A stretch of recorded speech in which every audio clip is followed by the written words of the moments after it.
person money is getting that person applause. Oh, I want applause. Right. I want money. Let me stand over here behind them. And then a lot of times people aren't honest with themselves either. Like I was thinking earlier today, I've been woke for almost 2 days, so so you get honesty, yes. And I was thinking, like, the Artist Exchange Radio Show. We're rewarding you for something you already do, listening to us. It's Radio Loyalty, and it's an easy way for you to get free stuff. All you do is sign up. Go ahead and click the banner now. You'll earn points as you listen. Points you can trade in for great products and services in the Radio Loyalty store. You can earn even more points when you share your favorite station with friends on Facebook and Twitter. Radio Loyalty. It's free to sign up, so click the banner to join now. Be Exposed Radio. It's a family affair if you want to look at it that way. It is. I totally agree, and I believe I believe that this wisdom on the wall is going to be a movement, and that's what I believe we are doing. Is we're creating a movement where people essentially, even after we've presented in these workshops, then they'll be inspired to sort of document some of the things that they've gone through and empower somebody else. So it'll be like a chain effect. So they'll see that, we were just 3 women who have gone through various things and experiences in our lives, and we just took the opportunity to sit down, put it in a book, and then it'll be a movement, and then other women will be inspired to do the same thing. Let me tell you, we are better together. We are so much better together, family. I'm telling you. When we band together, put our resources and our experiences together, we can create a movement, and that's what it's about, inspiring people to do more than what they may currently see of their own lives, that they can do so much more. So yeah, you are exactly right. Be Inspired Radio Show. Tune in every Wednesday from 7 to 9 p.m. It's time for a flashback. Now I'm not gonna say all Aries don't know, but it's just the one you had. That was just a long one,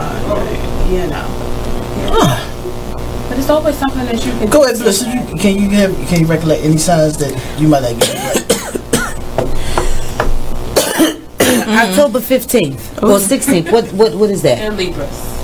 See, I've had some good Libras, and I had one really bad Libra, but he was white, so he f***ed his back anyway. So I don't. Wait, hold on, wait a minute. Demonstrate.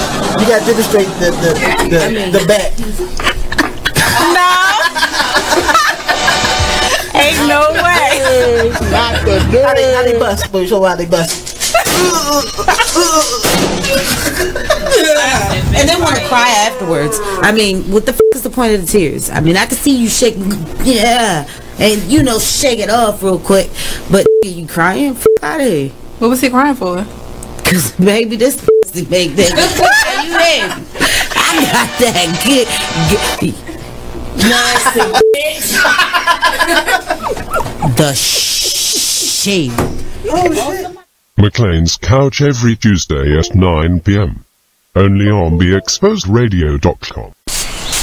Whoa. The moment my son saw a redwood tree. It's huge! Is the moment I knew that for him, You can't even see the top of that thing! even the sky has no limit. There are some moments only the forest can inspire. Find yours at discovertheforest.org. Learn about forests near you and discover cool things to do when you go. Your moment is out there. Find it at discovertheforest.org. Brought to you by the U.S. Forest Service and the Ad Council. You are now listening to Just a Bit Outside, a sports radio show at BeExposedRadio.com. Come join us every Monday night from 8 to 10 p.m. on YouTube, Facebook, or BeExposedRadio.com. So we had a lot of things going on. Mother's Day, Major League Baseball, pink bats, pink outfits. Yeah. They certainly did the mothers good. They don't show them justice. Like Jimmy said, the pink bats, cleats, all types of pink highlights in the major leagues. The Orioles were swept by the Kansas City Royals. Wah, wah. The Kansas City Royals. Thank you, Eric. Kansas City Royals is they're like one of the worst teams in the major leagues baseball right now. Yeah, so that was a little tough. Yeah, so the Orioles no longer have the top record, it belongs to the Washington Nationals now. Yeah, so that was tough. So hopefully they'll get back on track with the next series. Maryland, we got some local sports, collegiate to report. The Maryland lacrosse. Let's shout out the Maryland lacrosse team. They are in the NCAA tournament, and they... Hey, this is Mark, just a bit outside on BeExposedRadio.com. Listen to us every Monday, 8 to 10 p.m. on Facebook and on YouTube.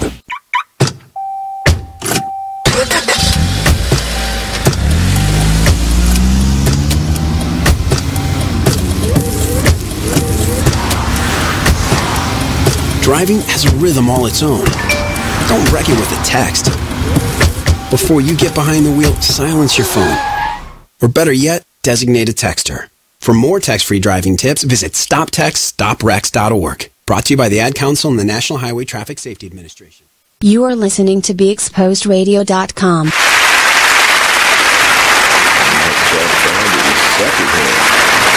All right.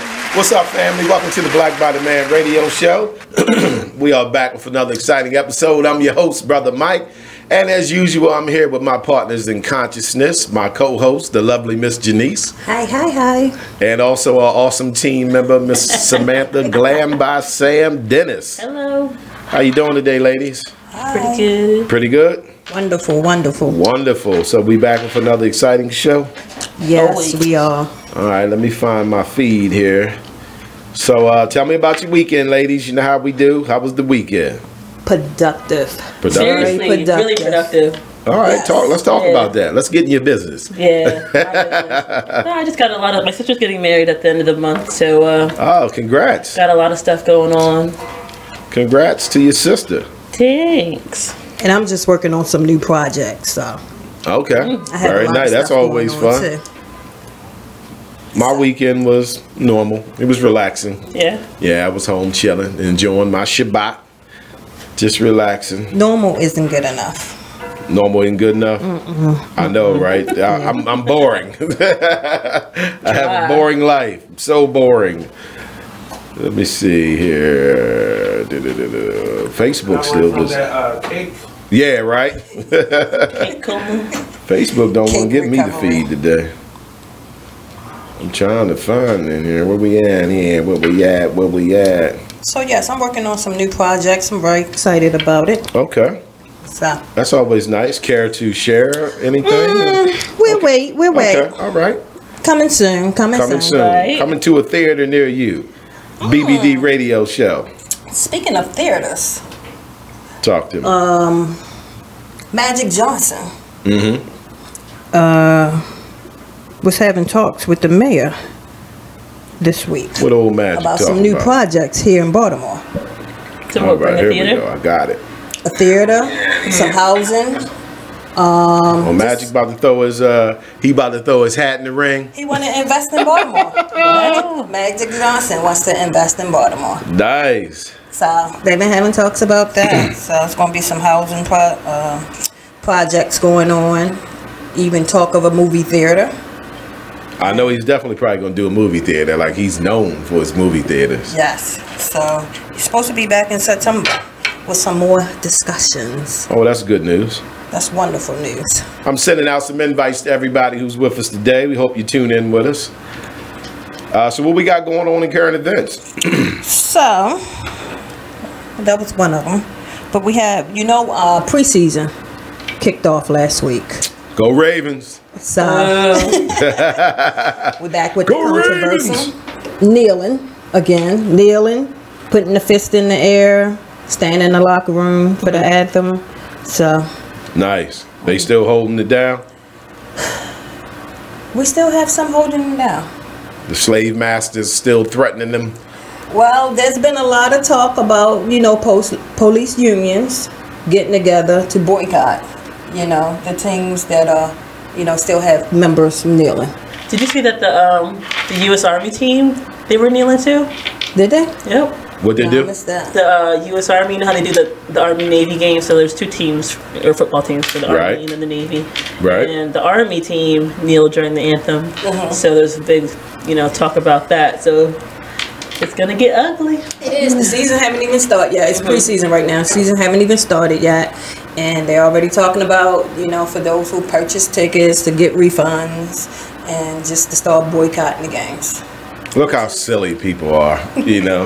Right. You just gotta love just, you know, the craziness of America, you know, like this racist country with these racist people, you know, and everybody walking around acting like it's not, you know, like the majority of them. Like it is the majority of them. I hate to be the bearer of bad news. I think it's wonderful for the ones that are still holding it down.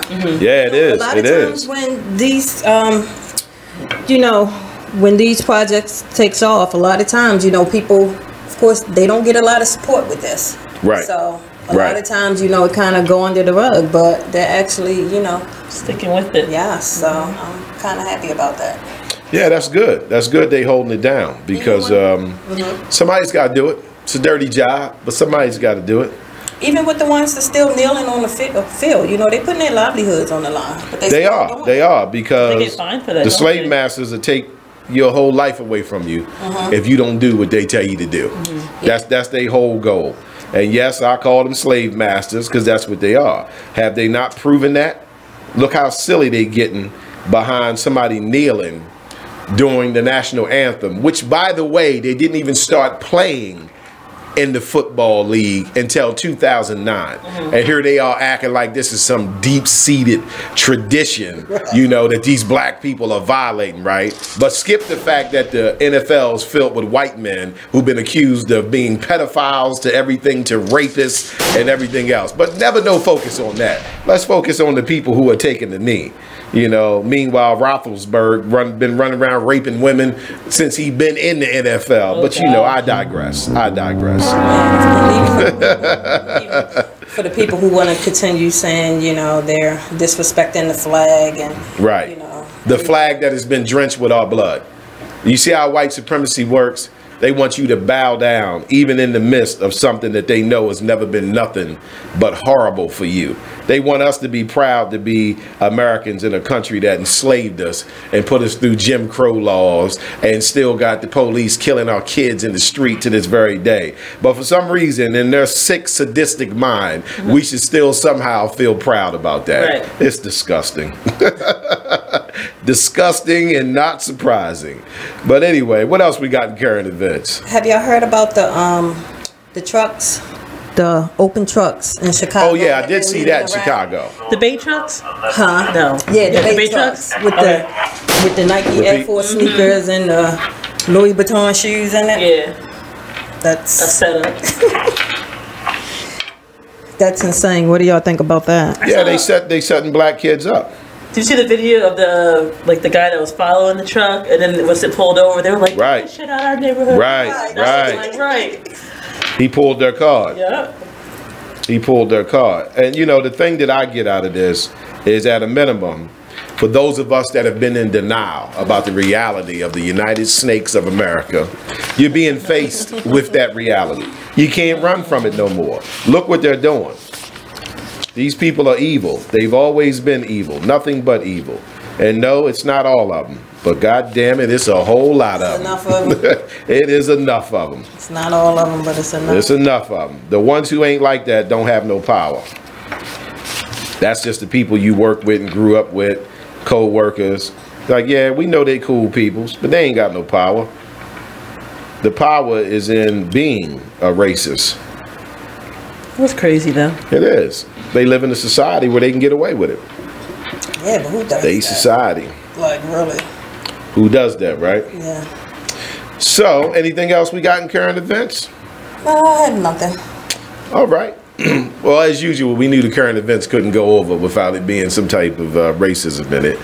You know, before we get started, though, I want to plug this for BXR Radio, Be Exposed Radio, where we do our presentation in our show here live. We're going to be having an open house on August 24th, 5 p.m. to 8 p.m.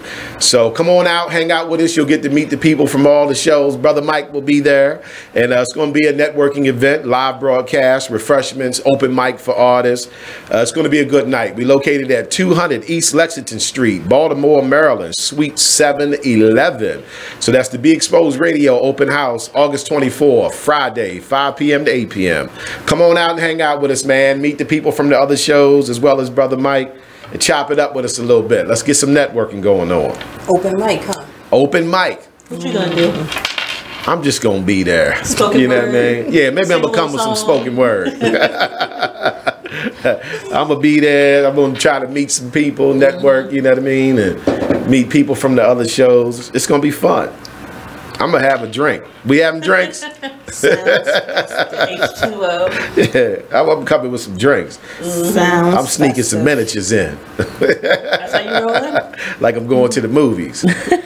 That's what I love about White Marsh movies. At Lowe's Theater, I didn't know they had a bar in there. Really? Sweet. Yeah, I goes and gets me a beer and a shot of liquor. Ooh. By the time that movie's over, so am I. Me too. All right, so let's talk about today's show. So today we are going over another one of my favorite books. You know, we take certain shows and we do books. So we had a request to do another book. So we're going to bring you guys another book today.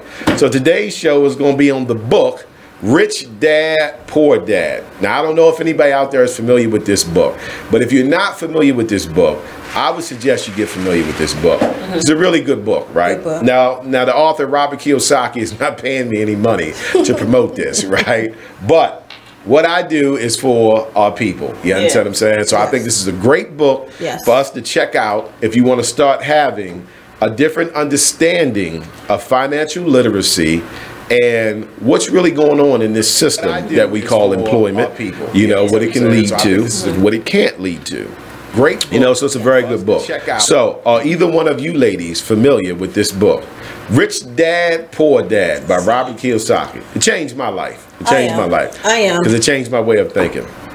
I am. You familiar with it? Yes, unfortunately. Why?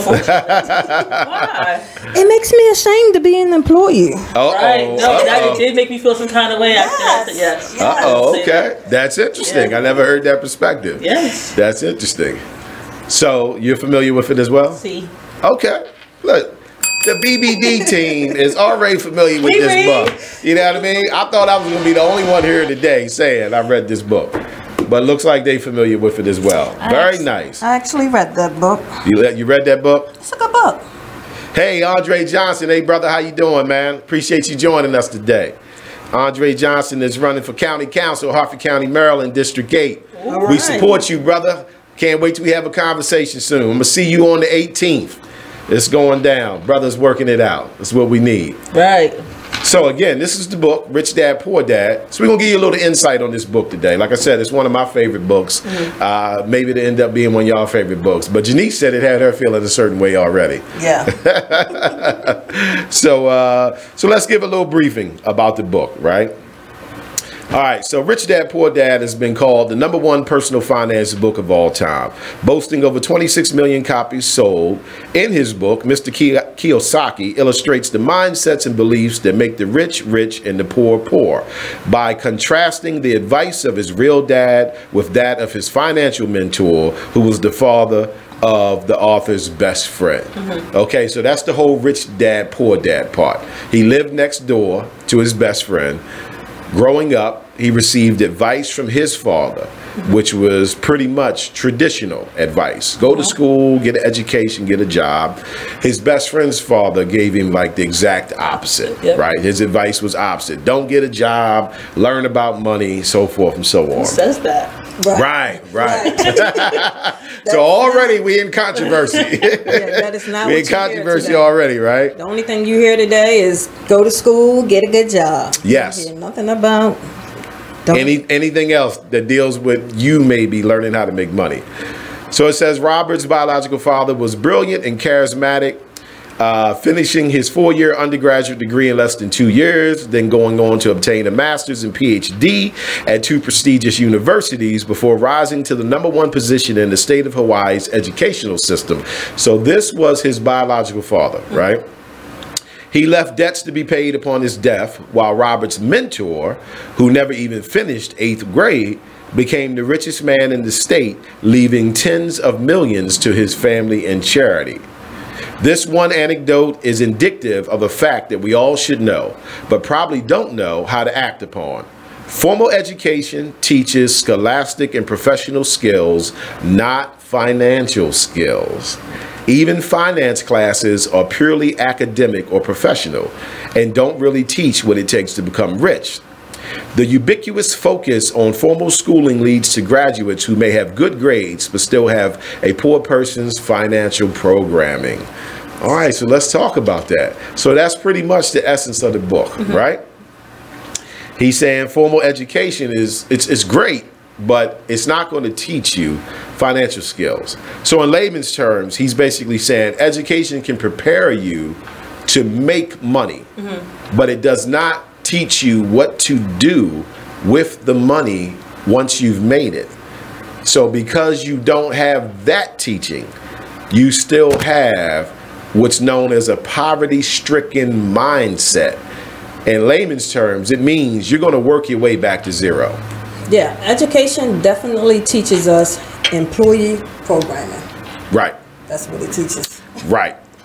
So he's saying that's what his father taught, and of course, being that he worked for the Board of Education, you know, why wouldn't he teach that, right? He was doing what he knew was a proven, you know, record of being able to accumulate things and make money.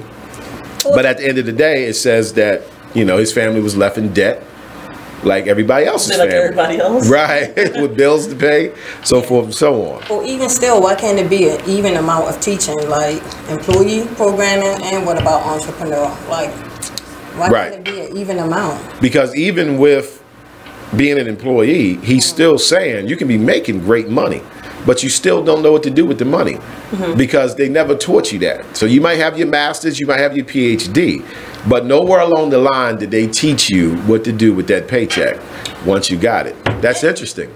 And as we get further in the book, it also teaches, because I don't want to say like being an employee is a bad thing. Right. Because you can still be an employee and be rich. It Yes. teaches you that as well. Yes. You just have to do certain things. Yes, I agree. I agree. And I'm not sure that he's saying being an employee is a bad thing, right?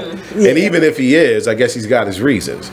But what I get from it is more of this is based on what you want to achieve in life. You know, do you want to stay standard or do you want to pursue your dreams? So I think his message is if you want to pursue your dreams, it's not going to come through the standard way of approaching your life. You got to step outside that box. Yeah. You got to step outside the box.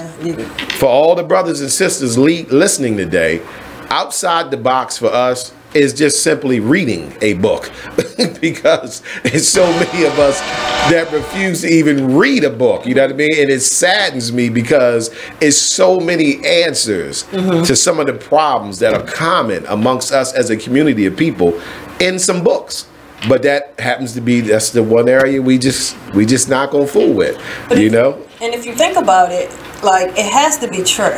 Because even with the rich people, say the stars in Hollywood and everything, you see how they start their clothes line, perfume line, or whatever. I mean, so yeah, so obviously they're getting out. They got an entrepreneurial spirit, even though they may be receiving a check from for the talents. They see just working for, you know, that radio company or whatever, it's just not going to get them to where they need to go. Right. They see they're going to need to do more. They need to do got to, because that check ain't going to last for so long. Right. Okay. Okay. All right. So when you read it, did you complete it? No. Okay. Okay. So what did you get from what you read up to that point? Just that, I guess that there's two sides. Like, I've always known the go to school, get a job, you know, follow that path. But just to know that there was something outside of that.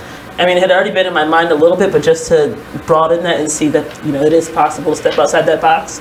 It's not going to be easy. It's possible to learn another path. Right. It really is. Right. So that's the main thing I took from it. Yeah, see, me personally, I was already on this path, right? And I was surrounded by people who felt I should stick to the tradition, you know what I mean, with education, getting a job, so forth and so on. So when I read this book, it was like the nail in the coffin. You know, like he convinced me. For the first time, someone said to me, "No, Mike, you're doing what you're supposed to." Right. It's okay. Even though the rest of the world is like, you know, telling you something different. Family, friends, society, whatever. This book made me realize it was cool to stay on my path. So I read it 18 years ago, you know, and I've been an entrepreneur for 18 years. I've been free for 18 years, okay? I'm not rich. I probably ain't got no more money than everybody else. But I'm filthy free. Oh my gosh, I can like. You know, I'm not saying I got that paper. I'm just saying if I get up tomorrow morning, it's because I decided to. Yes, I'm saying. You gotta get up at 8:30. You know, so Rich Dad, Poor Dad helped Brother Mike, you know, stay on that path. When I read the book, I got an opportunity to see from the employee side, self-employed, business owner, and the investing side. So. Okay. That was all very, very interesting to me. So you did get to read the whole book. Yeah, I read the whole book. Very nice, very nice. All right, so we kind of on the same page here. So Samantha didn't read it all, but let me still congratulate you for being a millennial and even reading some of it. Right. I'm just saying. You know what I'm saying? Millennials read. Okay, millennials read. We got millennials do a lot of reading. Stay with us. We're going to take our first break. Black Bottom Man Radio Show. We're doing another one of my books today, Rich Dad, Poor Dad. Millennials read. Yes. I'm so proud of you. I'm so proud of you. Personal accountability. I can't take responsibility for this. I didn't say responsibility. I said accountability. We can't. Everybody can't take accountability. You're not accountable to the body of Christ? No, I'm not accountable to this issue. No, are you accountable to the body of Christ? To the body that God assigns me part of. The devil is a lie. So my elbow is not accountable to my kneecap. So my elbow is accountable to my kneecap, or is it accountable to my leg? So if you on the other side of the world and you see something happening to somebody spiritually, you don't stop. I can pray for them. So there's a level of accountability for stuff in the body. You're not saying that. That is what I said. You're not saying that. That is exactly what I'm saying. Somebody what did Lisa say? Again, if they would have you're arguing your point. No listening. This is the problem that we have in the church. We get so busy arguing our points. To us that God didn't. Nobody's assigning it to y'all. I said we, as a body, all of us, everybody that associate themselves as a disciple to Christ, we have to take a responsibility. I heard a wise person say this, and y'all might not call him wise, but somebody posted on Facebook, why are we so concerned about the things of the world when the world is not even concerned about the things of the church? That's not what he said. No, I'm not what he said. You're talking about another brother. I'm addressing what my cousin posted up there. Because whoever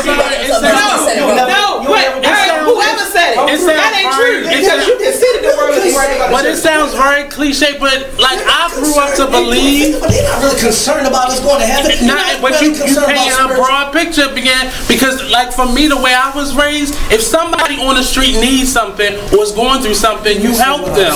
Sunset Soul Radio, Thursdays from 7 to 9, only on BeExposedRadio.com. Hi, I'm LeVar Burton, and I'm proud to be a book person. How do I choose a book? Sometimes it's the cover, sometimes it's the title. I guess I'm pretty visual. If a book's really impressing me and the writing is really good, I will peek and see what the last paragraph is, because the endings of books should rock you. I am a book person, and if you're a book person too, read to a child and spark a lifetime of ambition. Join me at bookpeopleunite.org, because reading is fundamental. A public service announcement brought to you by Reading is Fundamental, Library of Congress, and the Ad Council. Hi, I'm LeVar Burton, and I'm proud to be a book person. How do I choose a book? Sometimes it's the cover, sometimes it's the title. I guess I'm pretty visual. If a book's really impressing me and the writing is really good, I will peek and see what the last paragraph is, because the endings of books should rock you. I am a book person, and if you're a book person too, read to a child and spark a lifetime of ambition. Join me at bookpeopleunite.org, because reading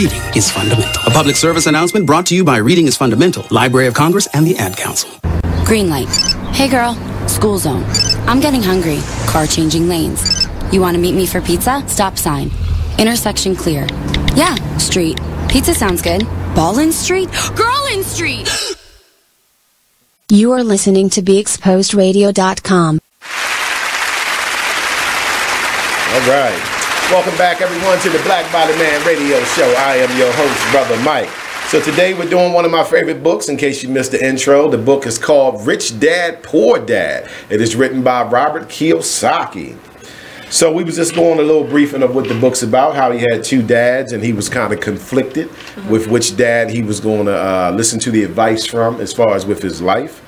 And what happened was, like I said, his best friend's father, who gave him different advice from his biological father, ended up becoming the richest man in Hawaii. You know, so you can imagine that was a good tipping point for him to realize maybe I might want to listen to what my best friend's dad is saying.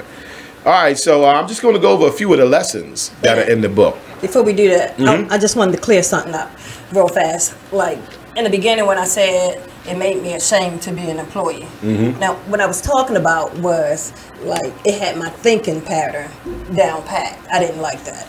Right. That's what I'm talking about. He showed you in the book how you think. Yeah, I got it. So that's the part, you know, I just didn't like about that book. Right. Yeah, I get it. I get it. You know, I like to call that the mirror effect. So, you know what I mean? Like, nobody likes to read a book and it mirrors them. Like, damn, that's me? Yeah, right. Person starts speaking and they talking about you. Like, how does this dude know me? Right.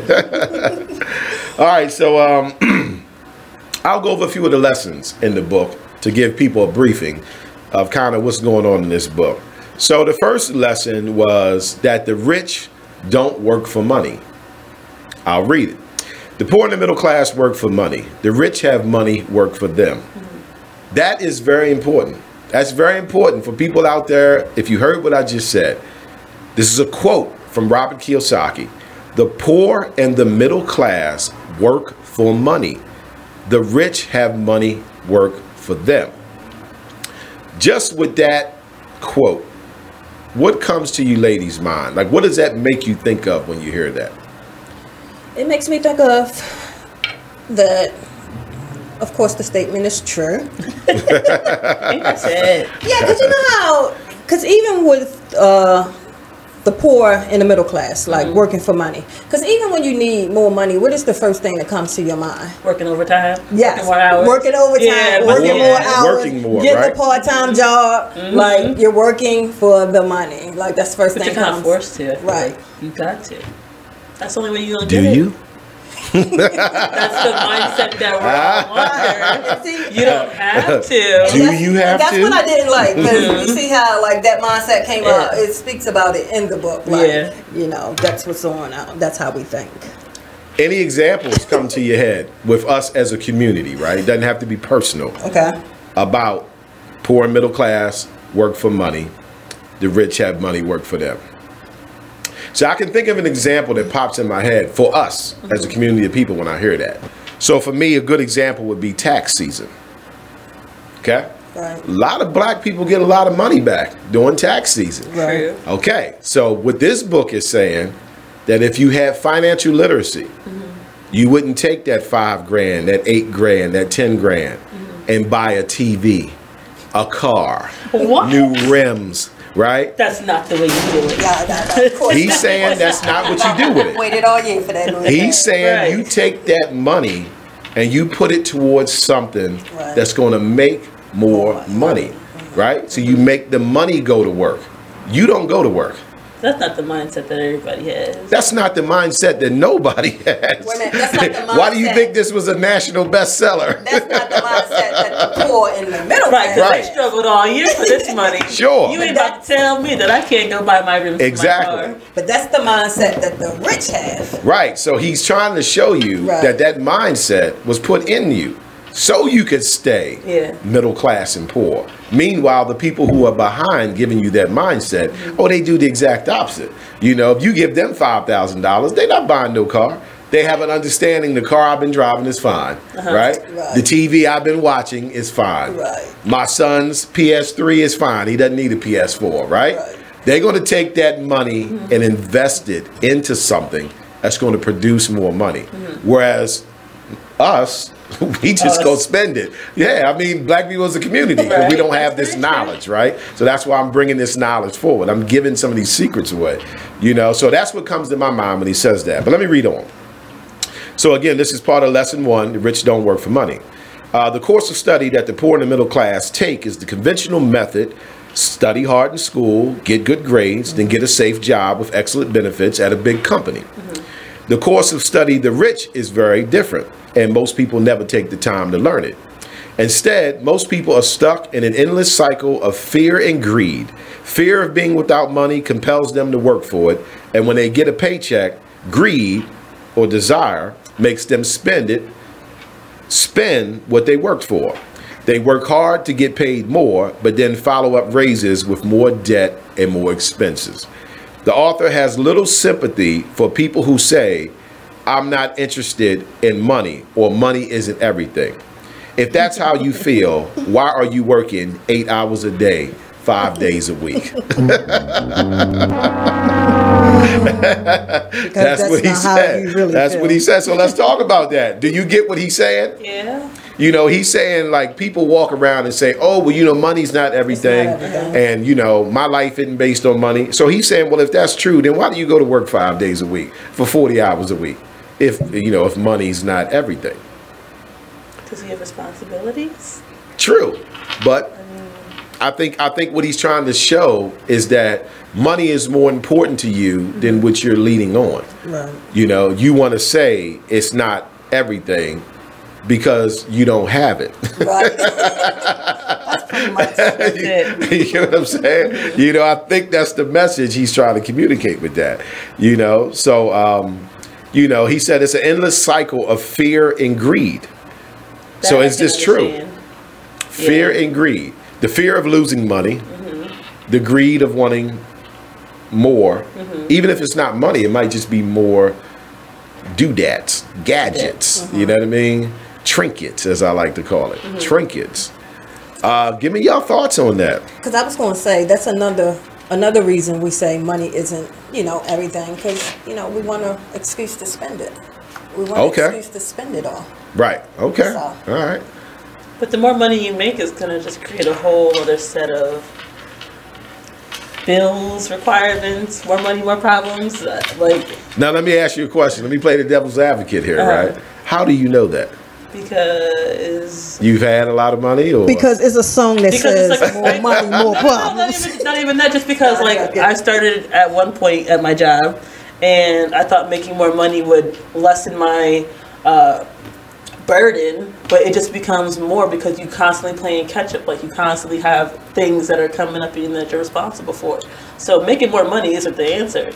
It's not about making more money. It's about being responsible with the money that you do make.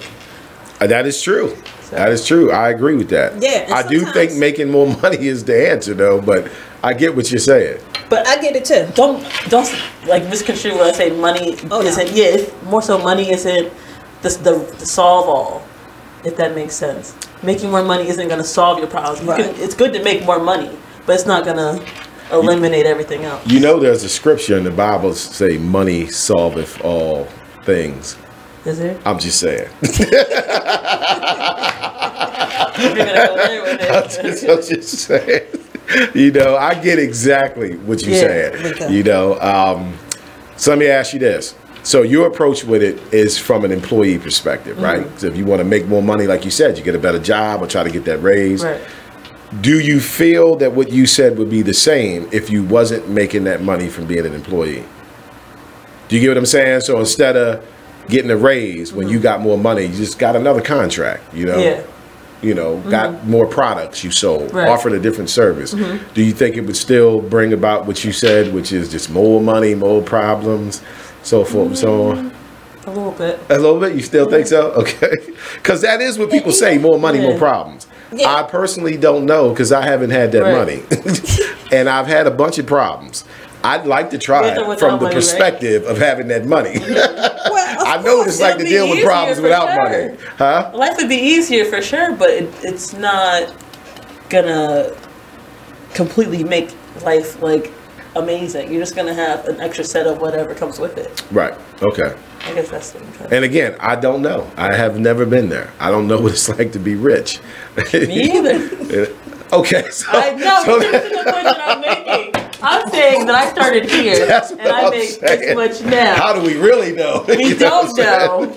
But I'm saying based on the fact that I was making this and I have this now, I can say from that time period or that what you've experienced. Right, that's what I've experienced. Right. Not that I know what it feels like to be rich and that it didn't solve all my problems, because I don't know. Because I was about to ask you for some advice. Don't look over here. I'm a millennial. I don't know. I need some advice. But you might be coming with that new age information, you know? Yeah, but being a millennial. A lot of times with the more money, more problems, if you think about it, like, it's not really more problems, it's just more problems that you maybe bring on to yourself. Because even when some people make more money, like, do you go get a better car at that point?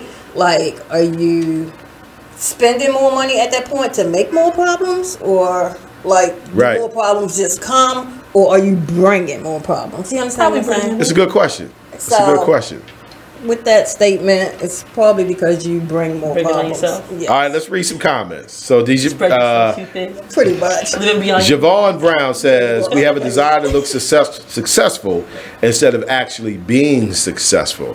I agree with that. It's more desire to look like you got paper and you doing well than the actual desire to have that happen. I agree with that. How do y'all feel? I understand that too. I agree with that too. But what mindset is that? Is that the employee mindset? Business owner mindset? Like, I agree with it, but still. I think that is a problem amongst us as a community of people. Yeah. You know, like, we definitely want to always look like. Even if you don't got it. Right. Well, it's proven that we don't have it. See, everybody can, you know, like, individually say they on top of this, they on top of that. But you can draw a picture from us as a community. So as a community of people, we're poor. I don't care how much this dude claims he drives a Benz, so forth and so on. But you get what I'm saying? You can look, you know, you can edify through looking at the community itself and say, oh, no, they're poor. You know what I'm saying? Even though he think he ain't because he got a Benz. You know what I'm saying? And he think he ain't because he make $26 an hour at the job. But, you know, overall. So let's read another comment. This is from Mr. Daryl Robinson. What's up, Daryl? How you doing today, brother? He said it's called investment, which requires sacrifice, discipline, and focus. The so-called rich actually do work for money. However, it is important to understand that skills, resources, and abilities can be used as money to acquire financial freedom. All right, nice. So he says the rich are working. You know, I'm assuming you mean they're just not doing the work that we doing. You know, they're doing a different type of work, making that money work for them. I was really, you know, excited when I first read and learned about that, you know, like making money work for you. Like, what does that even mean? You know, so like I said, in layman's terms, it would be, you know, just putting that money towards something that makes other money. Like, I know people who are business people, and majority of the time they will not spend money unless it's going to bring them more money. So like I said, if we take, for instance, tax season, when people tend to get thousands of dollars, you know, like, we're programmed to spend that, you know, so it's really just a good time of the year for a lot of people, you know, a lot of celebrating, a lot of partying, you know, a lot of new gadgets and trinkets. But, you know, Robert Kiyosaki is saying that's the worst thing you can do with that money. You need to take that money and make it go to work. Instead, you're making yourself go to work. Right. So do people have a period of time that they hold on to that money? Say, like, when you get your paycheck, is there a period of time that you hold on to that? Is that paycheck gone, like, within the first 5 days, or can you hold on to it for like 30 days? The last time I had checked the statistics in regards to black people, when black people get paid, that money is gone within 48 hours. True. Okay, so you're familiar with that? That's the last time I checked it, you know. So if you look at it from that perspective, saying that's true, and I can't prove it is, that's just the last time I checked it, right? But it's not good arithmetic, because it took you 5 days to get it, and it's gone in 2. That's just not good math. You know, but like I said, we are programmed that way. Society programs you that way. That's why you are bombarded every day with advertisements and billboards and commercials and window shopping. That's all done to dig into your psyche, you know what I mean, and get you to do some spending. So this guy is trying to teach you the ropes on this. You know, understand what's going on. The traditional path may not always be the proper path. Right. So lesson 1 is the rich don't work for money. They make their money work for them. They get into learning financial literacy. Like Mr. Robinson said, investments, whether it's stocks, bonds, mutual funds, real estate, you know, things of this nature, things that they can look back and say, I got $5,000 in 2008 from taxes. I didn't spend any of it. I dumped it into a couple of the projects. Now that $5,000 is $108,000 sitting in the bank somewhere. Right. See how that works? Whereas most of us, that $5,000's gone, and the TV's broke. See that 108? Yeah, that 70-inch Samsung we bought don't even work no more. So, you know, it was about learning, okay, like you're being programmed to spend money. Doesn't mean you have to always do it. See, this is what books do. So let's go on to lesson 2. So lesson 2, he says, why teach financial literacy? Financial literacy is something that is not taught in schools, even in finance classes. It's a shame because financial literacy is really very simple.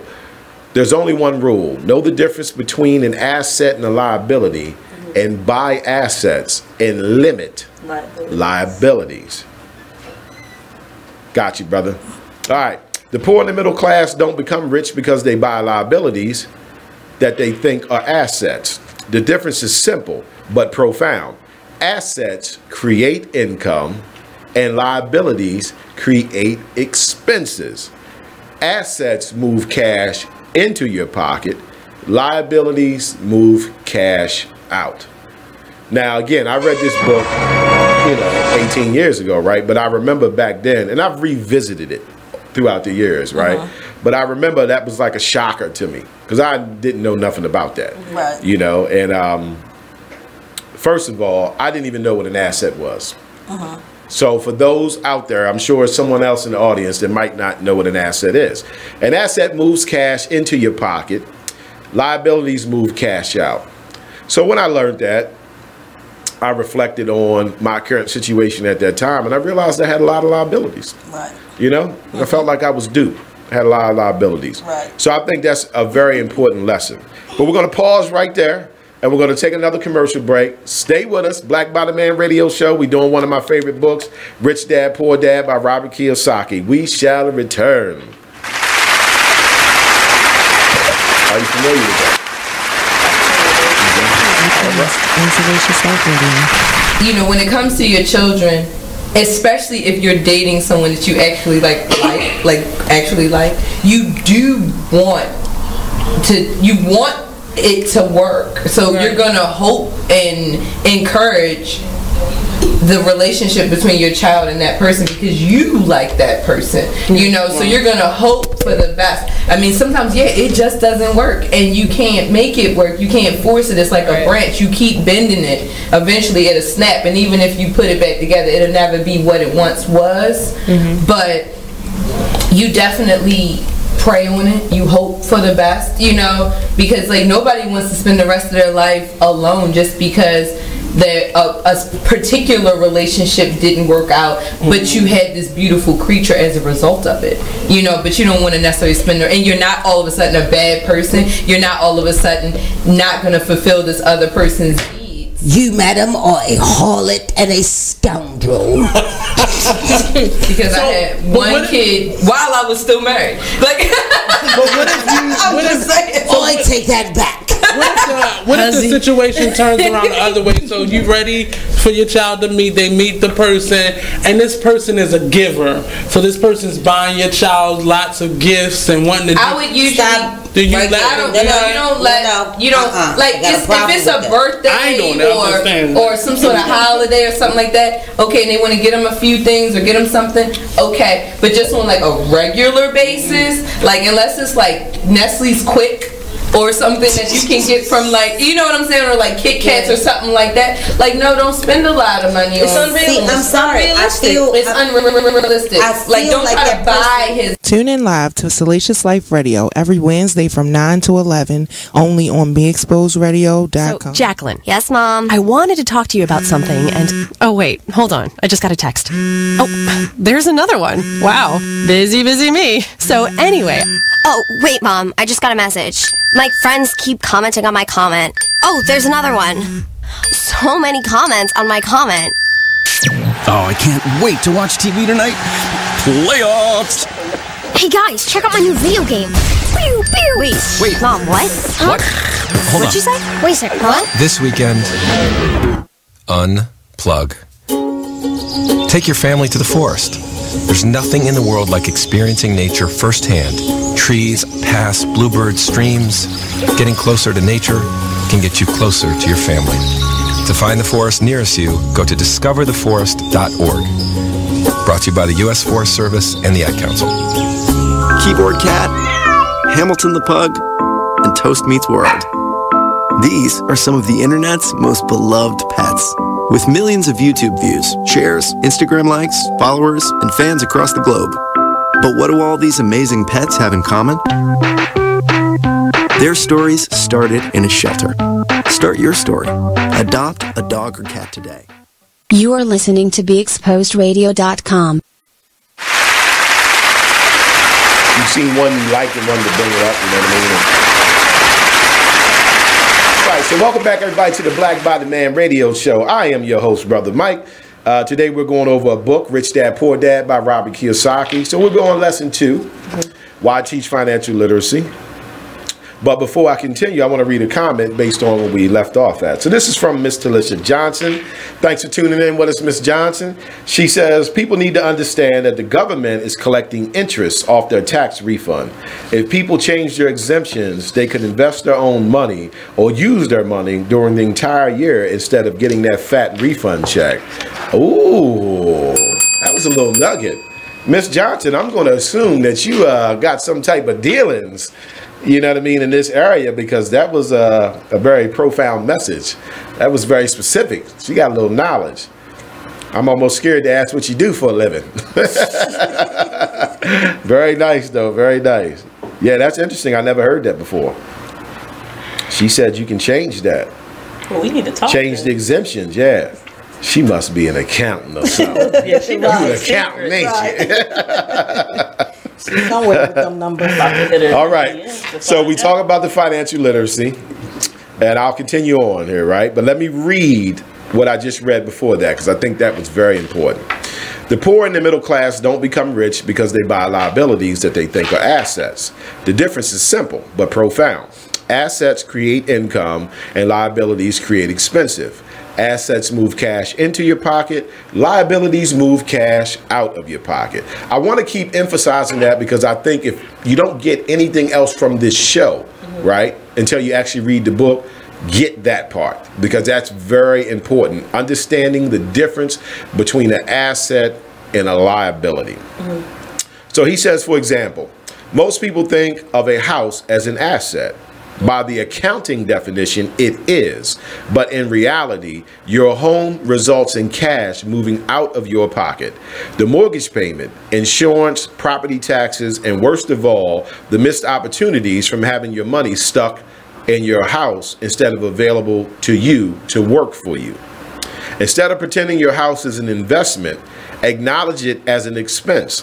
If you want a house or a bigger house than you already have, first create assets that generate enough cash flow to pay for the liability that a house is. The author contends that making money is not nearly as important as how you spend what you make. Why?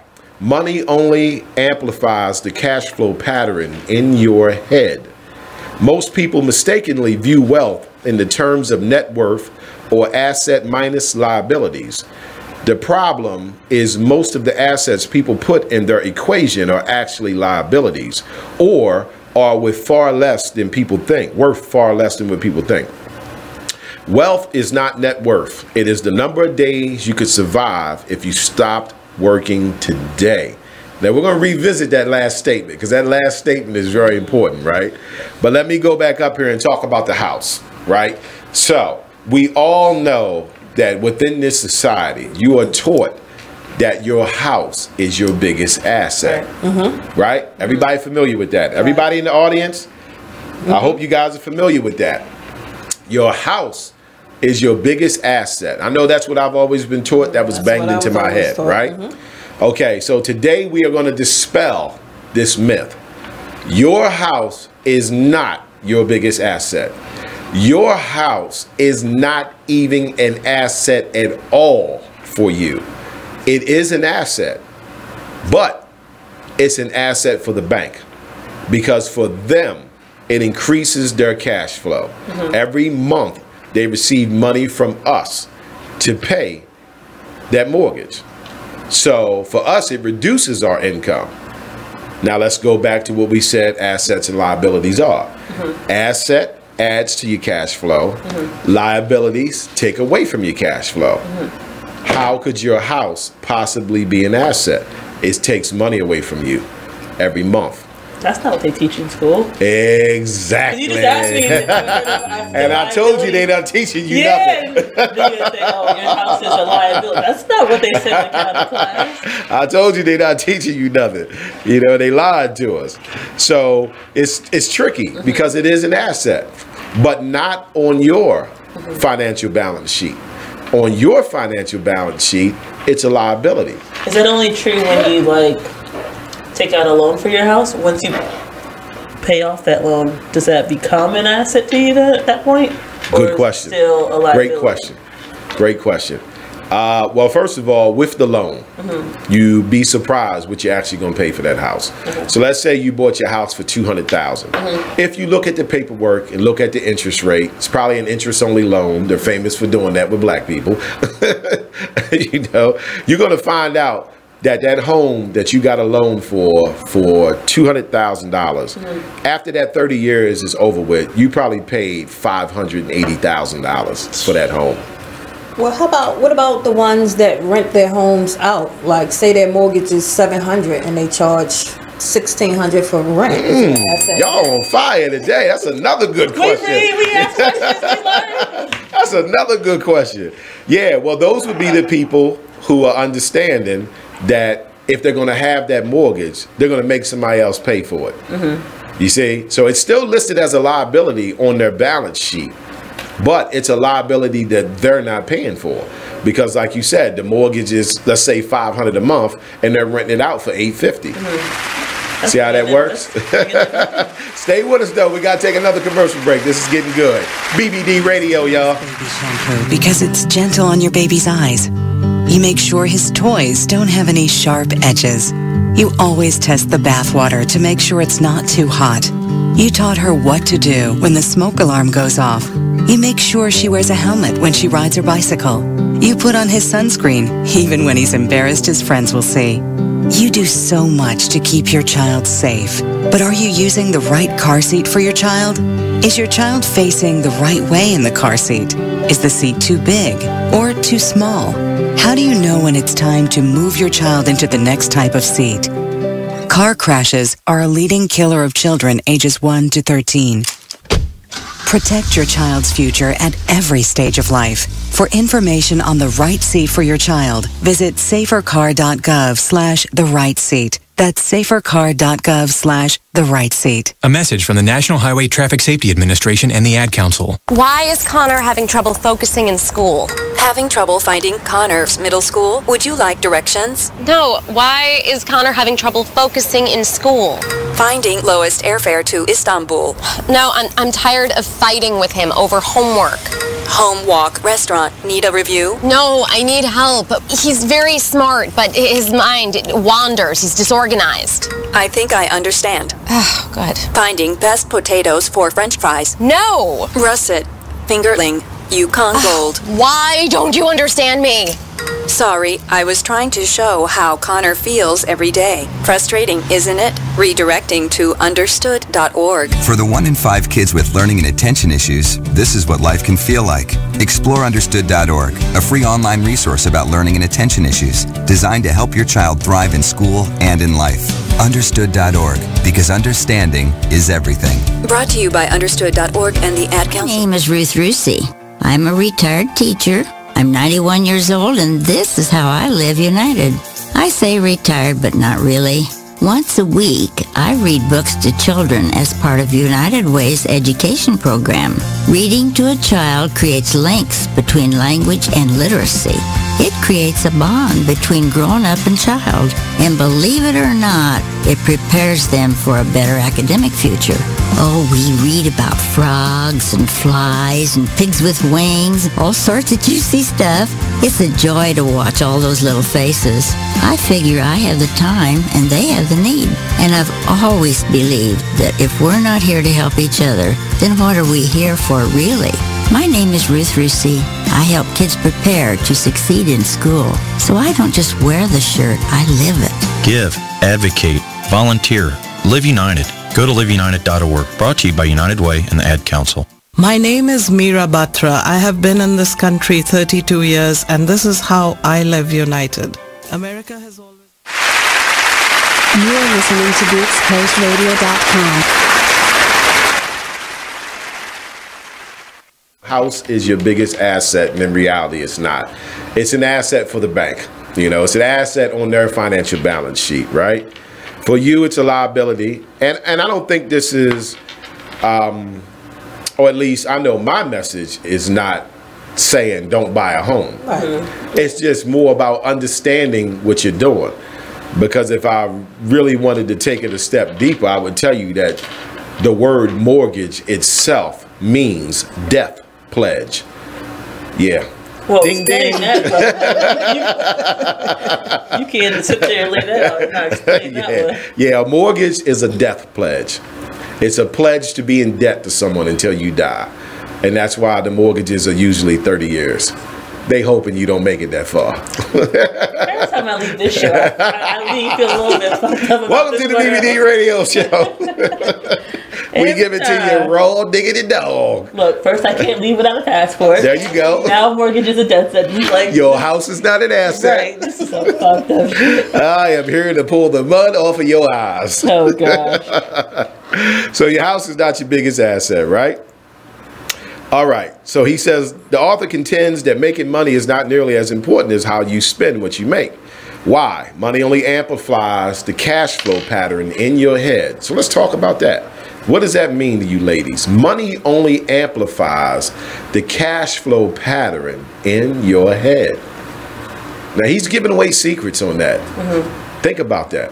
Money only amplifies the cash flow pattern in your head. So what is a typical cash flow pattern of the black community? Big liability, small, what's the other one? Liability in what? Assets? Assets. I don't think most of us even have any assets because it's just something we weren't taught. Mm-hmm. You know, we're not familiar with it. As far as the cash flow pattern of us as a community, I think it's a cash flow pattern of spending. Yeah. See what I'm getting at? Miss Janice, what do you think? Cash flow pattern. He says that money only amplifies the cash flow pattern in your head.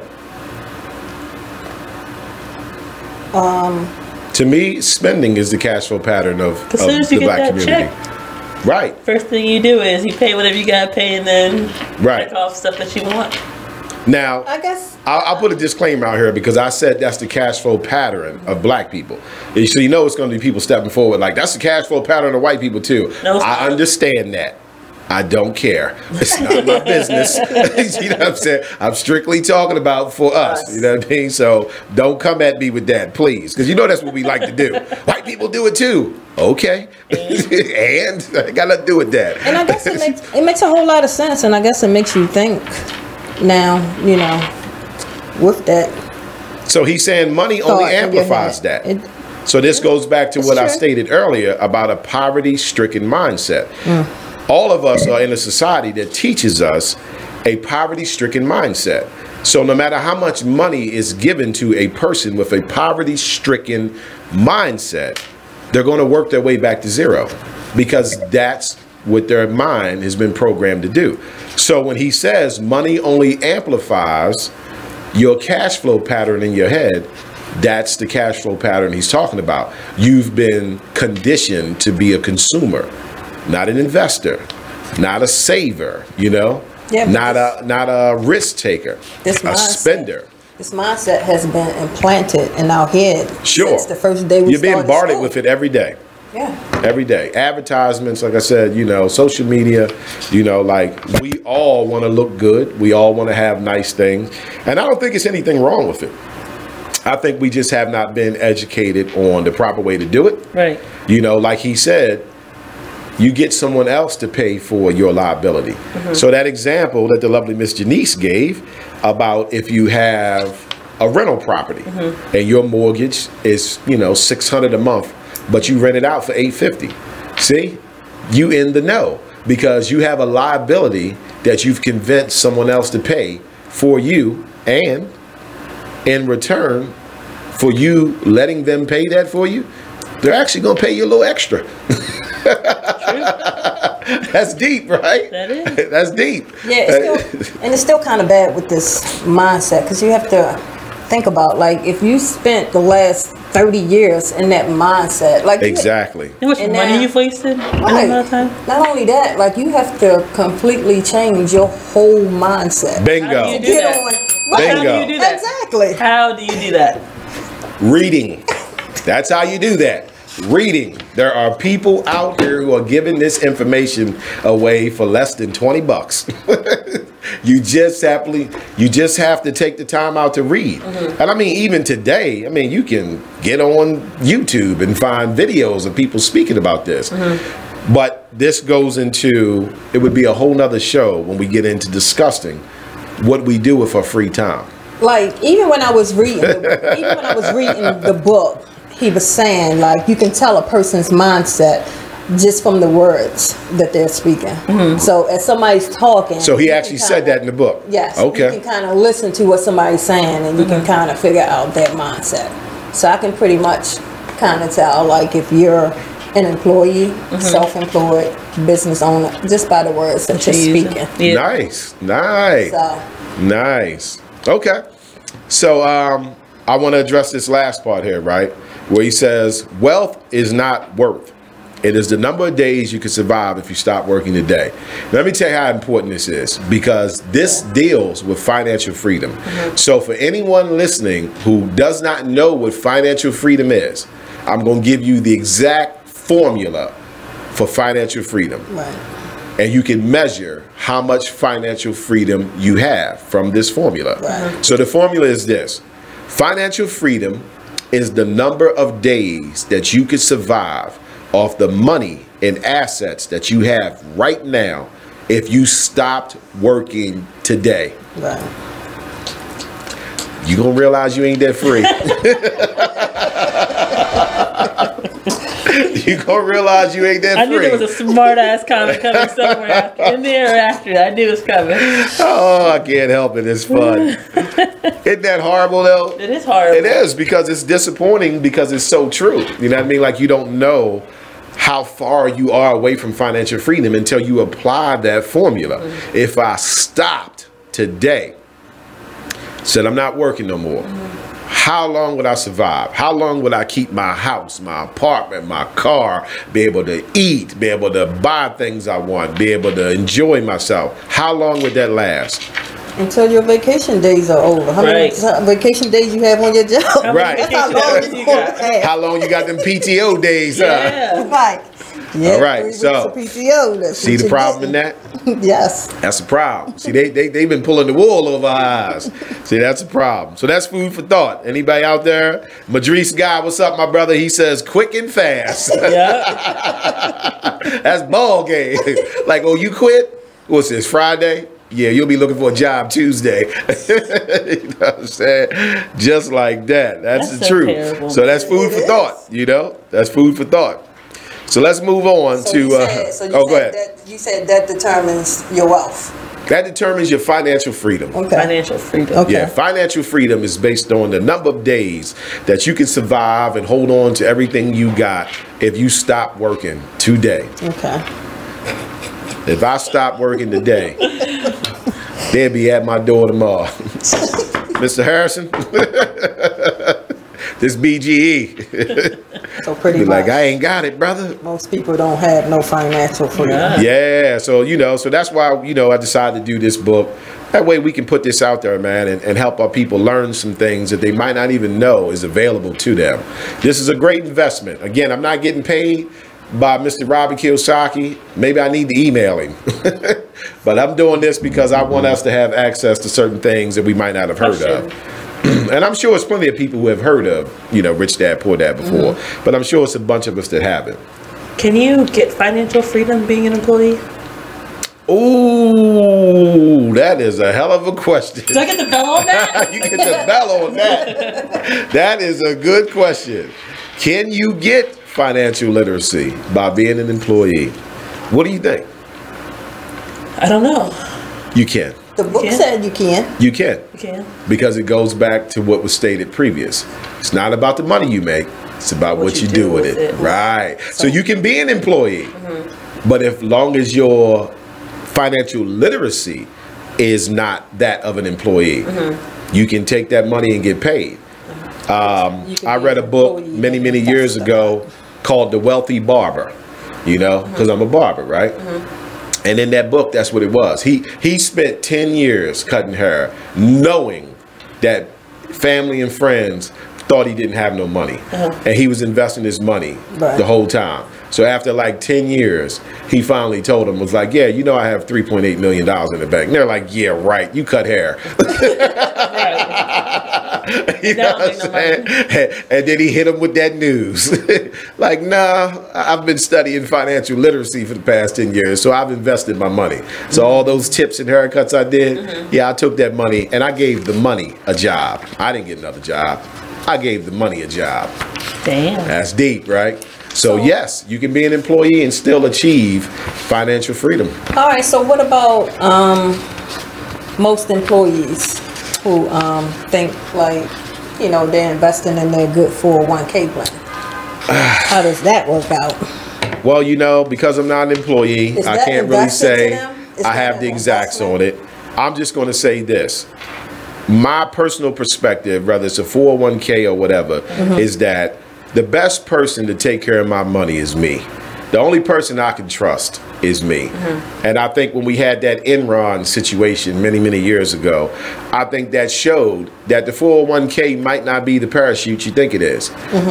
Because they were stealing those people's money. Oh, yeah. And if anybody thinks that was only an Enron thing, then you're silly. All these companies do it. So I would never tell somebody who is an employee not to invest in their 401k. But I'm just saying I would not make that my only source of dependability for my future. Because you putting your hands in the faith of people who have proven to not honor contracts. Well, that was actually my question. Okay. Like, should the 401k be the only investment? I don't think it should. Yeah. You know what I mean? I think it should just be one and not even your strongest. Right. One of many. Yeah, that's the one your job offers, so you take it, and but you better off also understanding that parachute might have holes in it. Right. I'm trying to tell you. You jump out that plane and pull that parachute, a bunch of forks and knives come out like on Bugs Bunny. Oh, God. Okay, let me read a couple comments. Mr. Robinson says, must maintain health with 401k. Okay. Mr. Alicia Johnson says you can be an employee plus own your own business. Bingo. You get the bell on that, Ms. Johnson. That's what I'm talking about. You can be an employee and still have your hustle on the side. You are an employee, correct? Yes. But you're also Glam by Sam of the BBD radio show. You heard? So, you can work that. Yeah. One of the quotes from the book says, anyway, the single most powerful asset we all have is our mind. Uh-oh, there we go. That's what I'm talking about. If it is trained well, it can create enormous wealth. It can create wealth. See, you're in a society that teaches you the way that you make money is to go work for somebody. It's not teaching you Tap into your creativity. What can you do to generate? You know, like I've told my son this. He hasn't done it, but I told him. But I told him, right?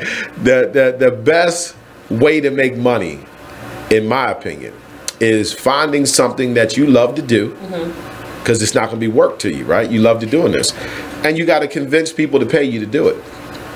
That's the trick. That's it. That's it. That's simple. Find a way to convince people to pay you to do it. 1 minute. Think about that. Copy. All right, so let's move on. So lesson 3 is mind your own business. So I'll read a little bit of this and then we're going to take another break. Yeah, right? Who would think minding your own business has something to do with financial literacy? But evidently it does. So he says the poor and middle class spend most of their time and energy working for other people, their company, aka paycheck, the government, taxes, and the bank, their mortgage and other loans. According to Mr. Kiyosaki, one particularly tragic fact is that if you calculate the amount paid for all types of taxes, the average American works 5 or 6 months out of the year just to pay the government taxes. Hit the bell on that one. All right. Sick. Stay with us. BBD Radio Show. We'll be back and we're going to go into lesson 3. Yeah. The snippet from the new season of Talk Lately with Monty about Jennifer Holliday. Anyway, let's get back to yeah. Well, what I wanted to say is that I can understand 100% where Jennifer Holliday is coming from, and that's sort of kind of where my 20% came from. When I basically came out and said who I voted for, I received a lot of backlash. Even on my own talk show, which comes on every Monday from 5 to 7 p.m., I was called a coon. Okay, yeah, shout out for the plug.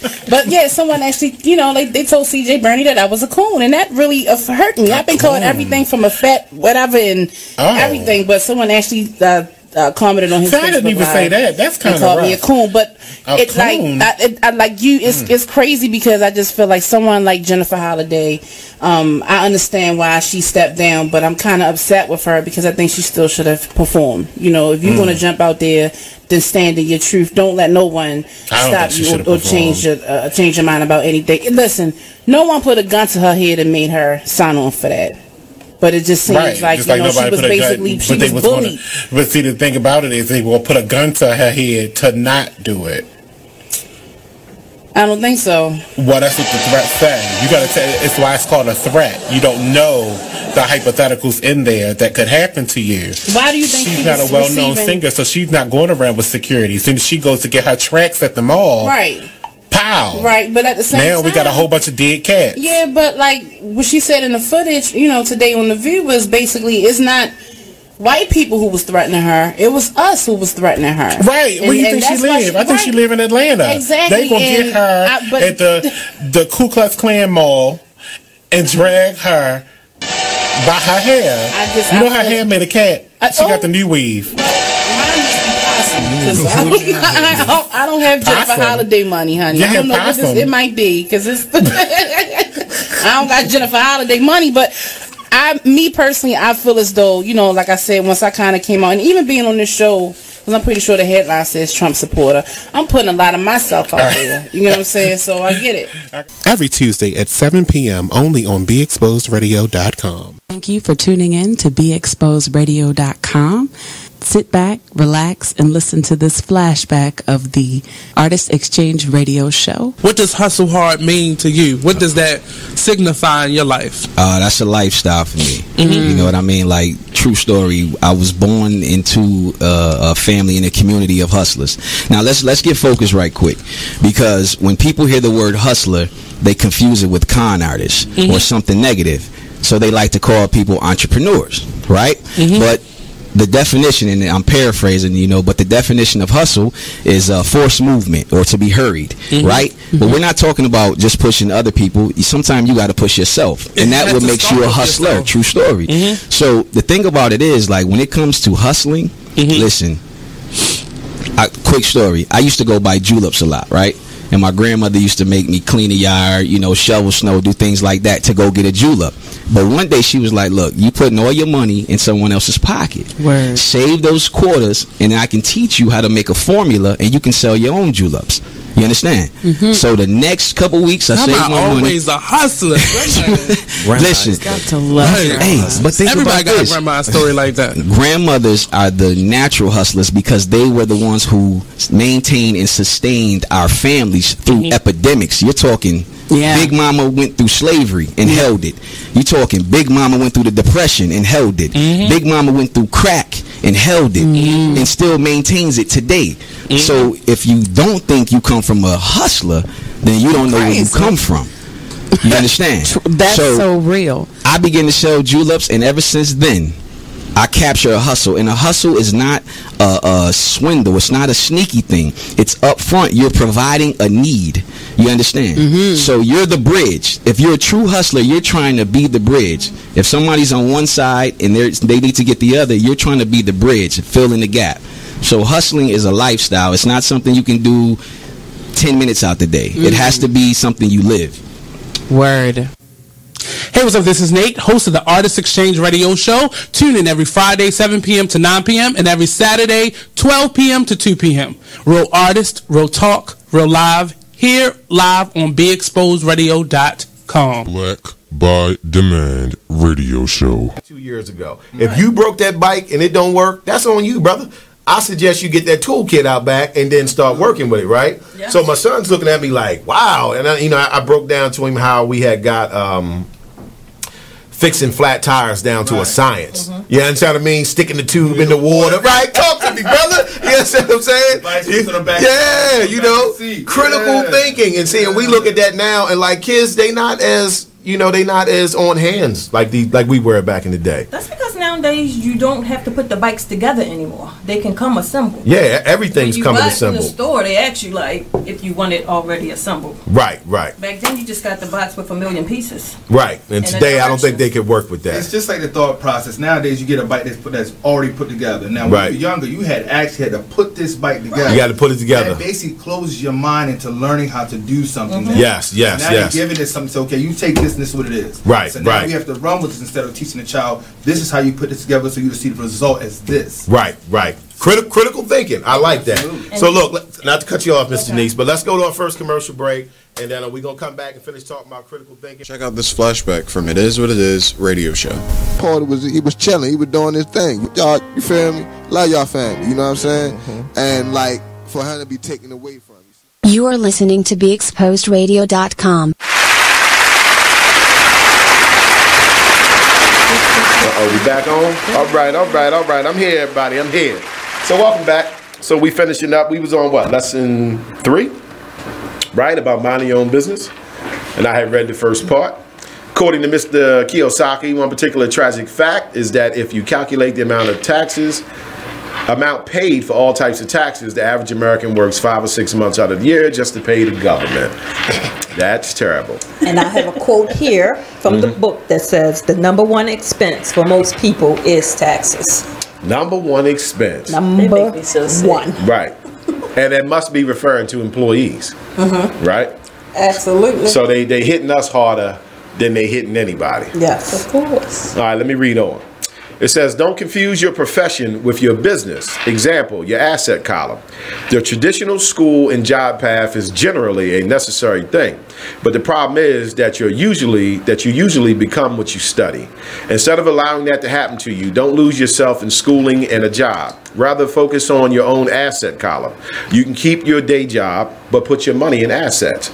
Businesses, as long as you don't have to be around them to make money. Stocks, bonds, mutual funds, rental property, notes, intellectual property, royalties, etc. Once $1 is in your asset column, never take it out. Powerful. When you want to buy a liability, first buy an asset that generates enough cash to cover the liability. Makes sense. Now that goes into what we was talking about rental property. See, it's a liability, but when you have someone else that's going to pay it because you rent it out to them, they become your asset that's paying for your liability. And then they give you a little bit extra. That's nice. So otherwise, like when you go to get that brand new car, just have something in your asset column that's going to pay for it. Right. Versus your liability column. Sure. He's even saying create a whole new way of generating money to pay for it. So if you say, you know, I really want to get that Mercedes. You know, that Mercedes costs $65,000. It's going to run me $1,200 a month between the insurance and the car note, right? Right. He's saying go and generate a new asset that is going to bring in that $1,200 a month, and then go get the Mercedes and let that pay for it. Never go into your money that's already in your asset column. Remember, he said never take it out. Once it's in there, leave it. Okay. Now, that is not traditional thinking right there. You understand what I mean? No. Powerful book. Very powerful book. I mean, he wasn't, you know, this book has been a bestseller for 20 years. 20 years. And I know a lot of our people probably never even heard of it. You get what I'm saying? So this is why we do the book shows, just to try to give a little insight and have people take an interest in a different type of reading. You know, this is the type of reading that can benefit you in the long run. You know what I mean? So even with a quote, with that mind your own business, it says, the mistake in becoming what you study is that too many people forget to mind their own business. They spend their lives minding someone else's business and making that person rich. Right. So do you understand what he's saying with that?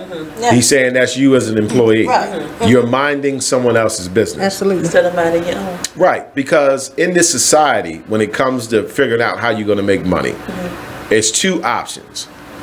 One, you can be an entrepreneur and pursue your dreams. Part of them dreams is going to be financial freedom, you know, and physical freedom, so forth and so on. So you can be an entrepreneur and pursue your dreams. Or you can be an employee and help someone else pursue their dreams. Ding. Imagine how disappointed I was when I read this 18 years ago. I was like, oh God, just when I thought I knew something, right? Right. Turns out I didn't know too much. So yeah, so that's your two options. But yeah, once $1's in your asset column, never take it out.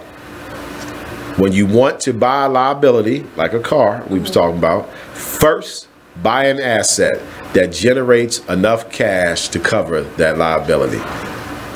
See, this is rerouting the wires. You understand what I mean? This is somebody getting in your head and saying, look, I'm going to unplug this one, unplug this one, unplug this one. We're going to plug this one over here.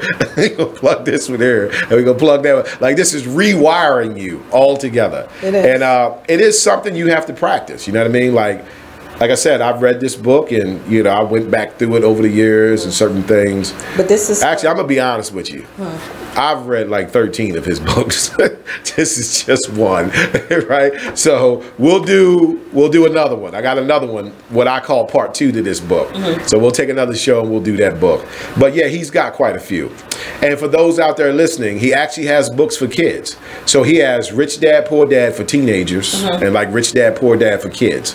So you can even get your kids involved in this at an early age. Wow. Now imagine the power in that. That's good. That's teaching good your children how to have better spending habits and financial literacy than you actually had. That's powerful. That is real powerful. Okay, so lesson 4 deals with the history of taxes and the power of corporations. So the book says one important tax tool of the rich is the 1031 or like kind, which allows you to defer paying capital gains on the sale of real estate if you use the proceeds of the sale to buy another, presumably more expensive, piece of real estate. Dang, that's not right. You get how that works? You get that? No, explain it. What he's saying is the 1031 or like kind, right? So you take a person who's bought real estate, right? And they're going to get taxed on that real estate. They can reduce the taxes that they're going to pay from that profit by saying, I took that profit and I invested in buying an even more expensive piece of real estate. So that cuts down on the taxes they have to pay because that's what they call like kind. So he didn't just take the money and say, I put it in my bank and was chilling. Right. He said, no, I reinvested it into another piece of property. So that puts him in a different tax bracket. Oh yeah, it's these tricks they got, right? Isn't that interesting? He says another important... Rich can keep on getting rich. That's how they keep getting richer, right? Because they know the rules to the game. They have financial literacy. And this is what we're trying to, put out there about this book. So he says another important tool is the corporation, which allows you to set up separate assets that generate income.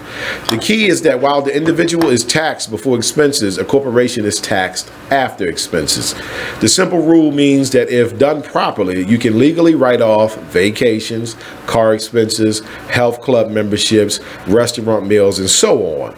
The poor earn, pay taxes, then spend.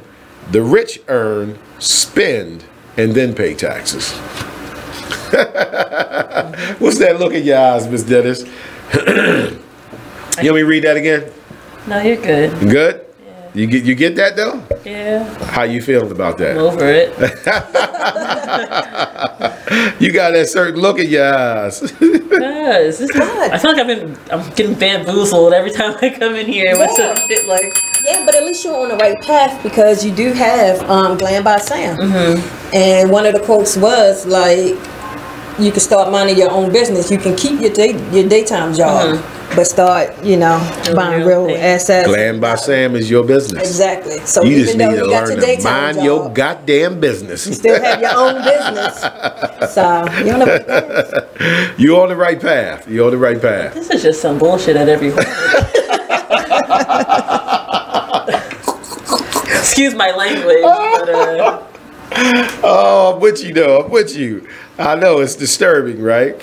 How can it be so fun and so educational and so disturbing all at the same time? So that's the way you feel. Imagine how others feel, like even older folks feeling, right about now with that.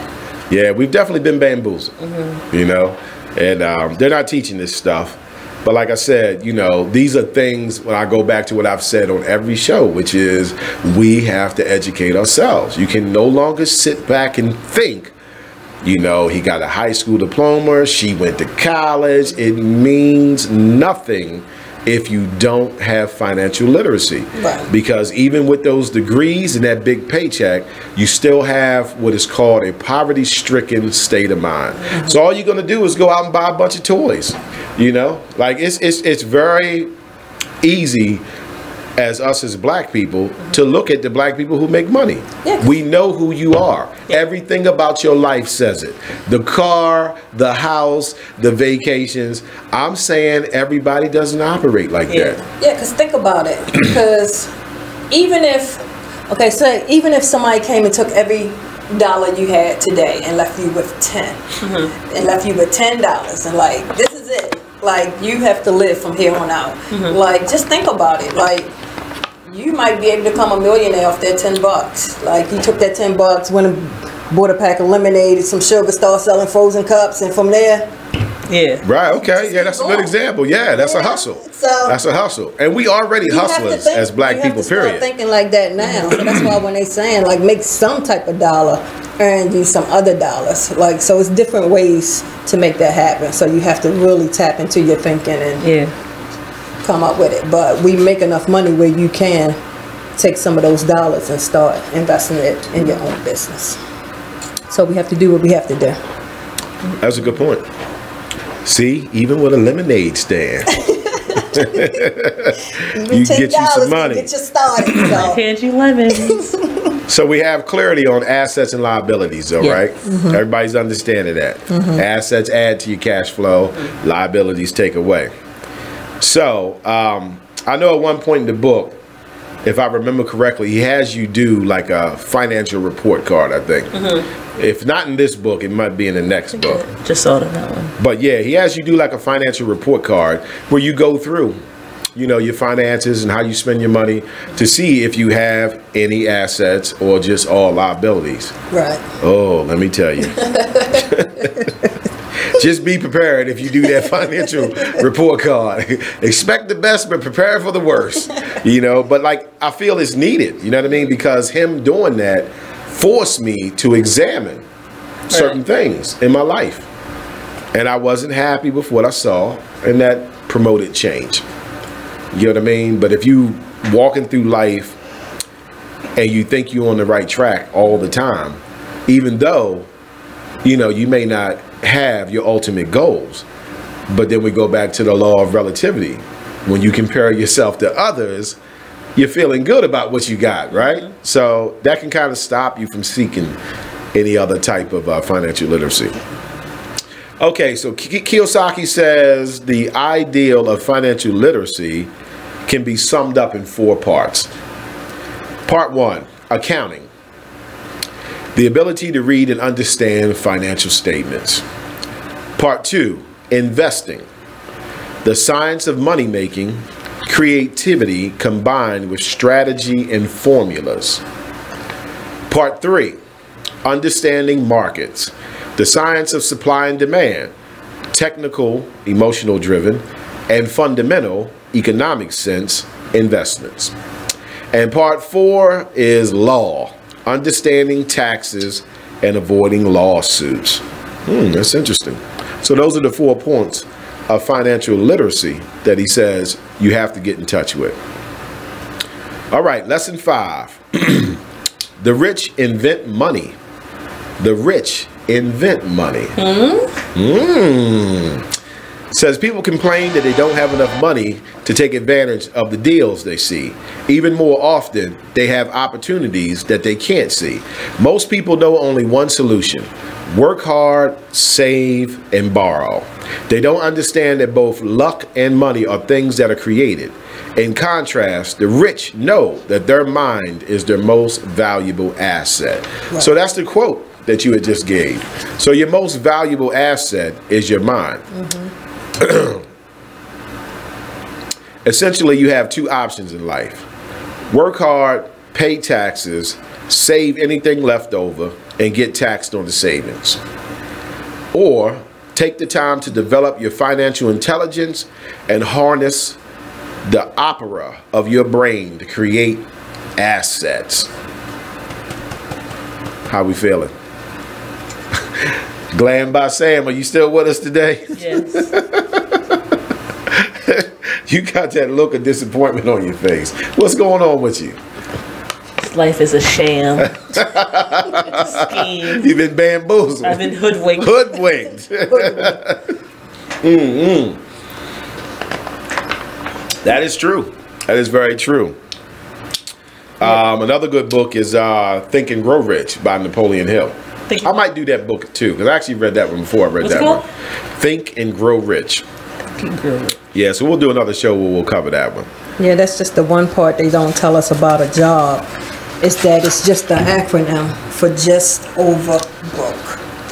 Just over broke.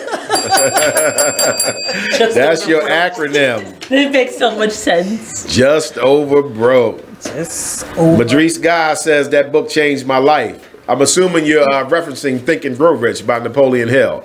I'm with you, brother. It changed me as well. It changed the way I think, the way I see life, the way I see money.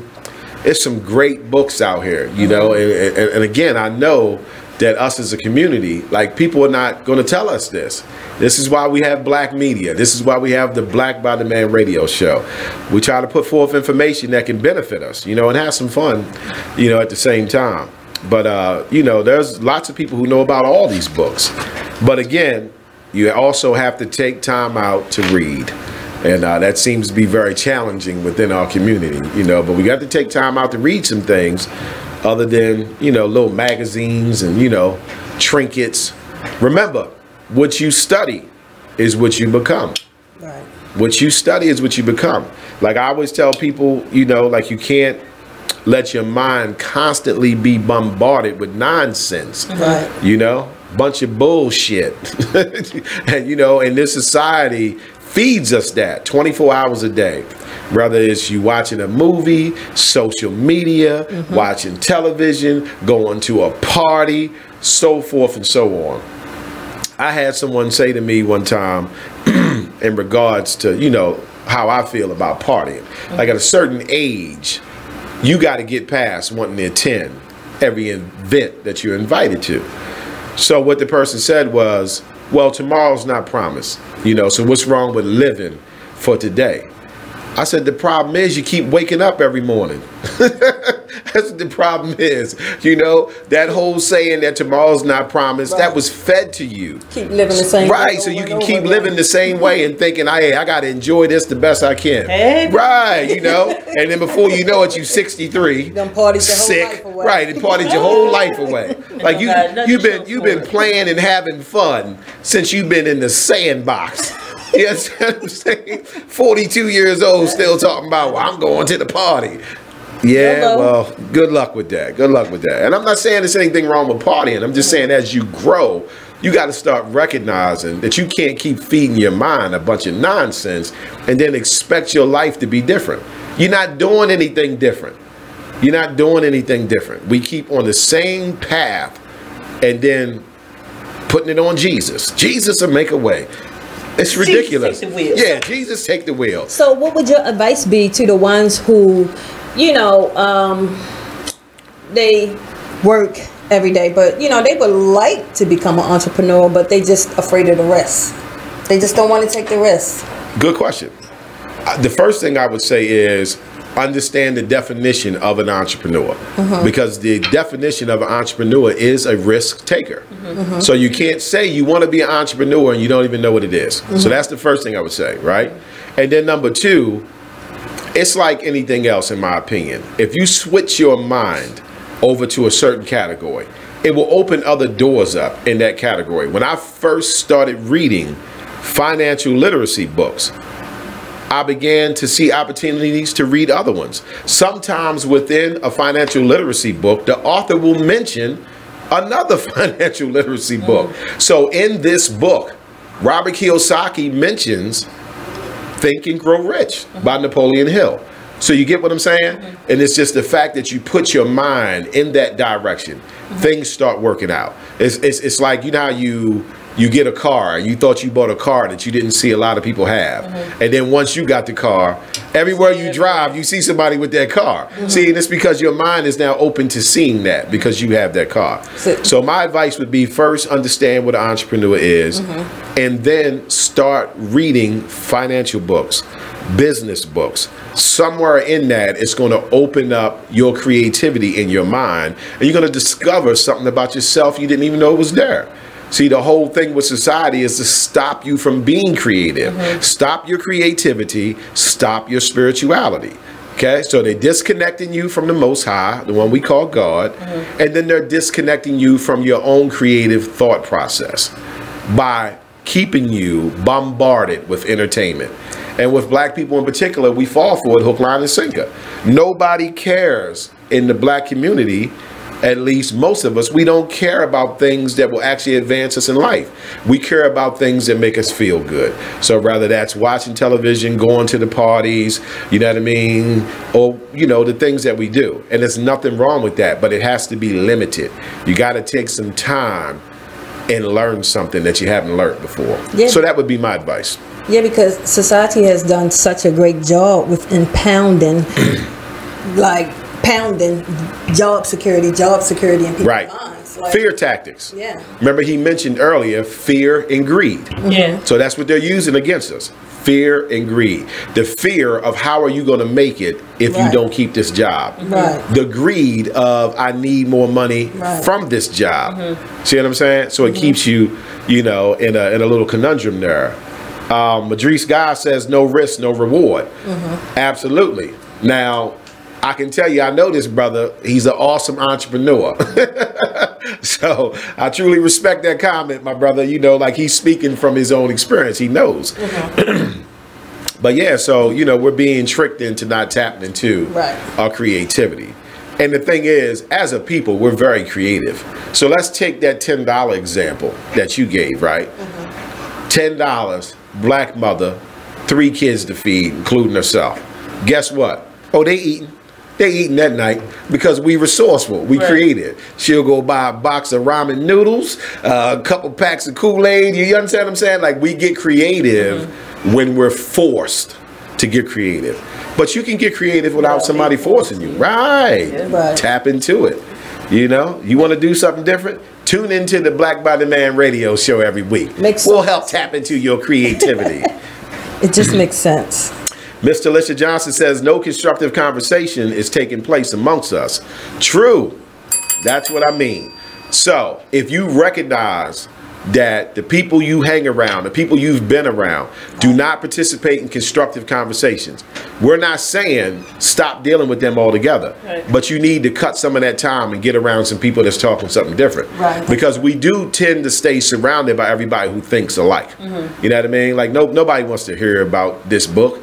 What time Power come on tonight?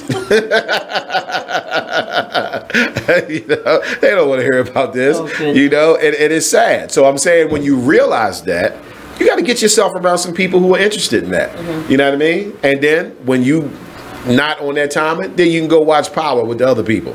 You know what I'm saying? Yes. You know, I just use that as an example because I know it's popular amongst us. You know, I don't really have anything against Power, you know, but it's a good thorn. Mm-hmm. I like to poke people with it. With a little thorn in their side, right?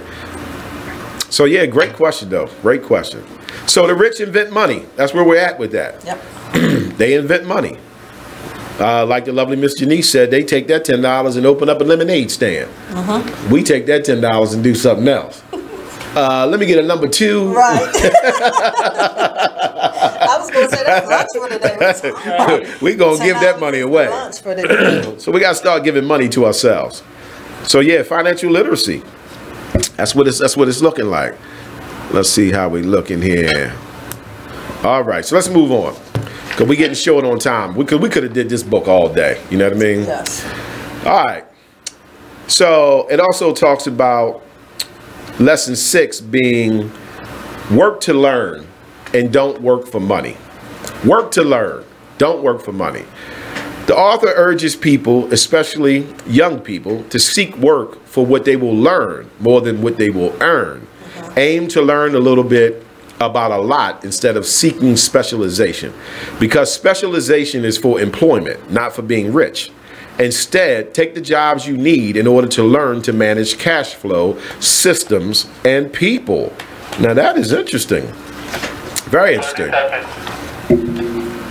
Copy. In particular, the author recommends that you be sure to develop the skills of communication, sales, and marketing, because those are the skills that combine well with other skills and are often necessary to create wealth. Okay, so we're going to tackle this. Stay with us, Black by the Man Radio Show. We on lesson 6, Think and Grow Rich, written by Robert Kiyosaki. My favorite book. Whoa. The moment my son saw a redwood tree. It's huge! Is the moment I knew that for him, you can't even see the top of that thing. Even the sky has no limit. There are some moments only the forest can inspire. Find yours at discovertheforest.org. Learn about forests near you and discover cool things to do when you go. Your moment is out there. Find it at discovertheforest.org. Brought to you by the U.S. Forest Service and the Ad Council. Hey everybody, check out what you missed on the one and only Be Inspired Radio Show. Now here's one little speech I'm going to give you before I get into the next article. Here's what I want to tell you. Still, fear is big business. Fear is big business. I'm not telling you not to be alarmed by what you're seeing. I'm not telling you not to be concerned. What I'm saying is not to buy into the notion that we should be afraid. You should be informed. You should be aware. You should start educating yourself about some things. I don't have the solutions. I don't have the answer. I wish I could say that if you did X, Y, and C, you might not get shot by the police. I wish I could tell you that, but I can't. But what I can say is just start making yourself aware of what's going on, but don't be so consumed by what you're seeing that you become afraid, that you don't want to go out. Or you become numb. That's a good point, Nate. Nate said, or you become numb to it, like you just don't care. So we need you to just continue to be in touch with what's going on, but educate your family, talk to your sons, talk to your daughters, because it's not just limited to men. We know from Sandra Bland, she was a young woman who was killed. And we don't want to say, we don't know all the details behind what happened. No, the fact is that person's life still matters. They still have rights. They should not just be killed dead before they even get a trial. Okay, that's the point. They deserve a trial at least. but they can't even make it to the jail cell to get a trial, to be tried. They're being killed even before arrest. Terrible. So that's my soapbox. Tune in to Be Inspired every Wednesday live at 7 p.m.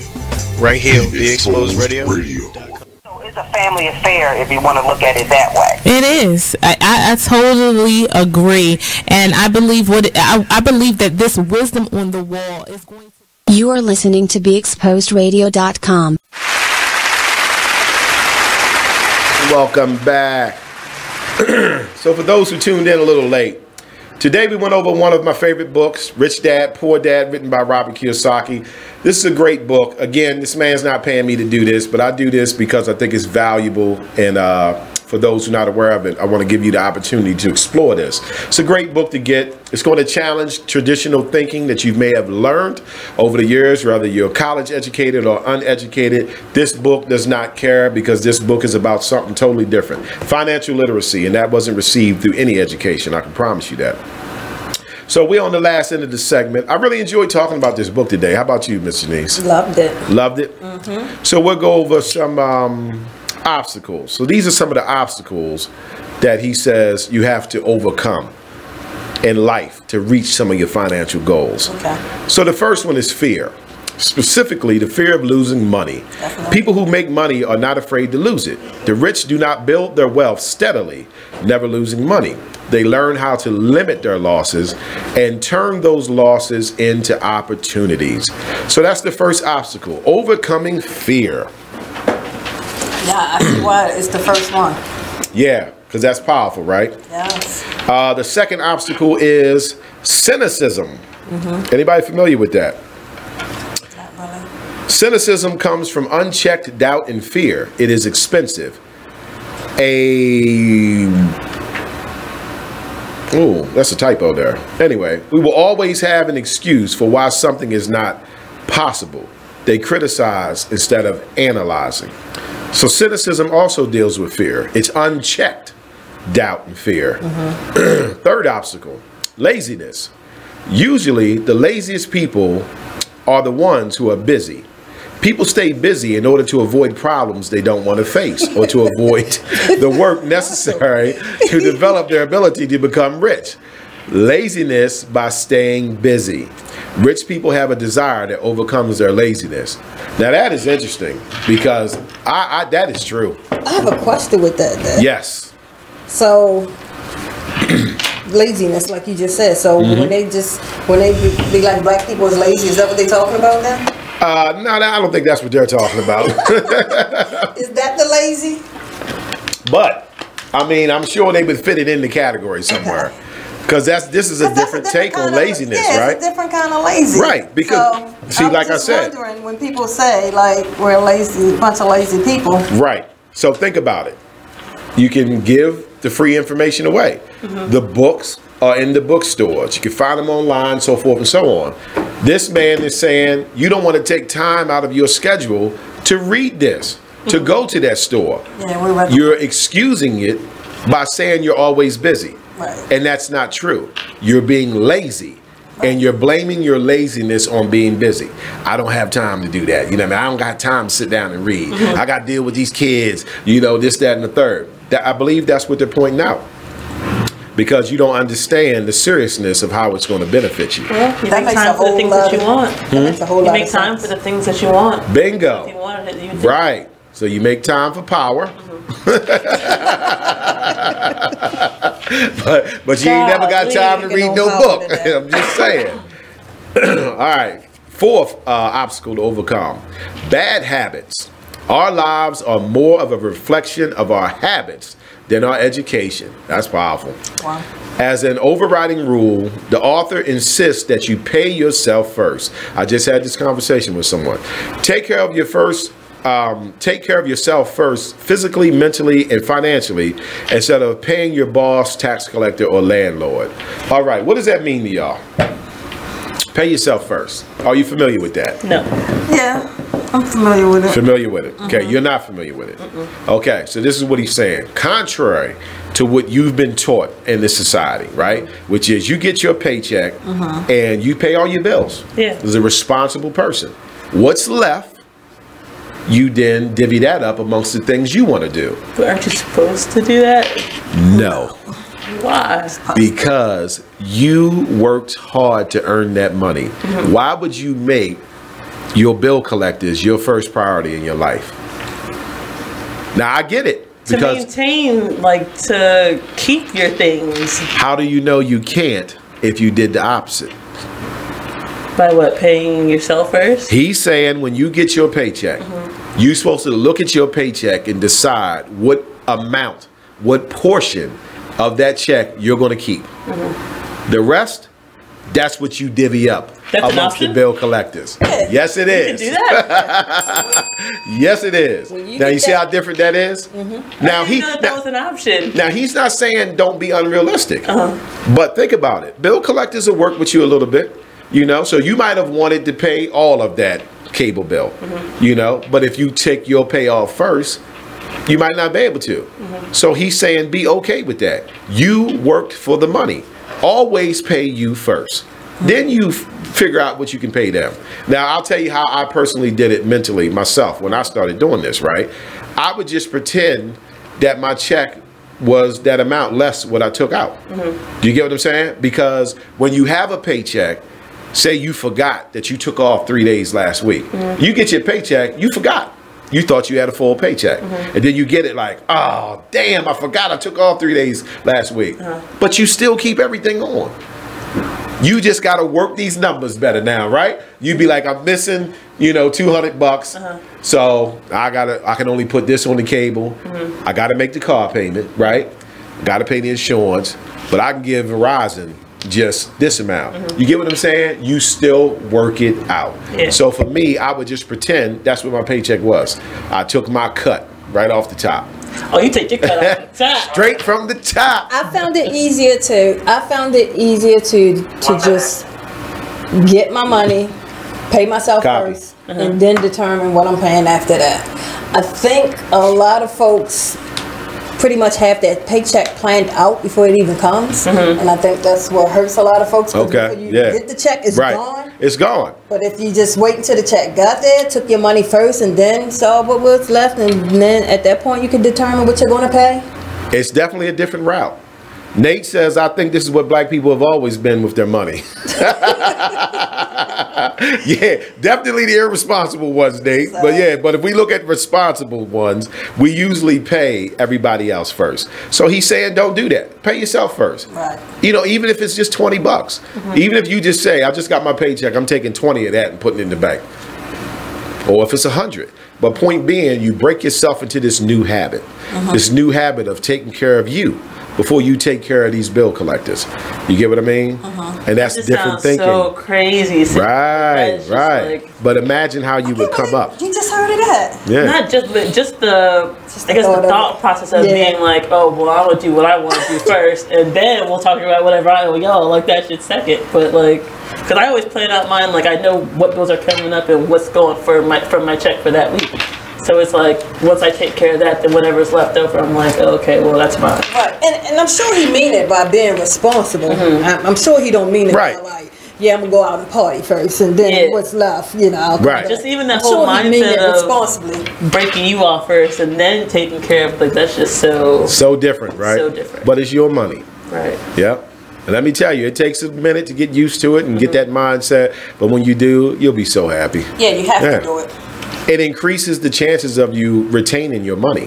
See, it's hard to save money once you paid everybody, and then what you got left, you don't want to break that off and put half of it in the savings. Because you like, man, the hell with this. You know what I mean? I'm going to the mall, you know what I mean? I'm getting some crabs or whatever. But see, if you took yours off the top, straight from the muscle, you could be like, okay, this is what I'm taking off the top, and I'm putting this amount into my savings. You know what I'm saying? Nothing can come deal with that later. Then you have to remember his rule of once you turn it into an asset, do not touch it. That's my biggest problem. Right. That's all of our problems. That ain't just yours. So here's a couple tips for getting started. I won't go into too much detail. 1, have a reason greater than reality. You need to have a reason to want to be rich, or the hard realities of life will weigh you down. This starts by knowing what you want. Copy. I'm gonna finish up real quick.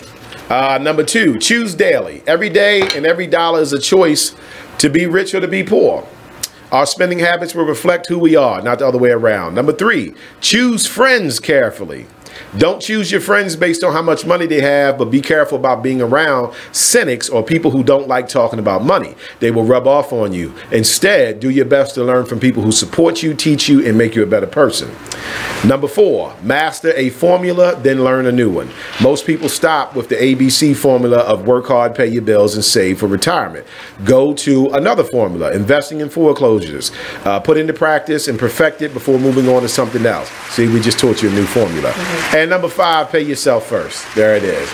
All right. Well, thanks everybody for tuning in. I hope you guys enjoyed this book today. I want to thank my guest, the lovely Miss Janice, Miss Samantha Glam by Sam. We'll be back with another book for you guys. I'm your host, Brother Mike. I'll catch you on the flip side. It's the black side. Peace. Bye. Join the club that gives you stuff. Hey, thanks! Radio Loyalty. Here's how it works. Just click on the Radio Loyalty banner right now and sign up. Then, you keep on listening like you already do. But now you earn points. Those points add up, and you can trade them in for stuff in the Radio Loyalty store. Earn more points by sharing your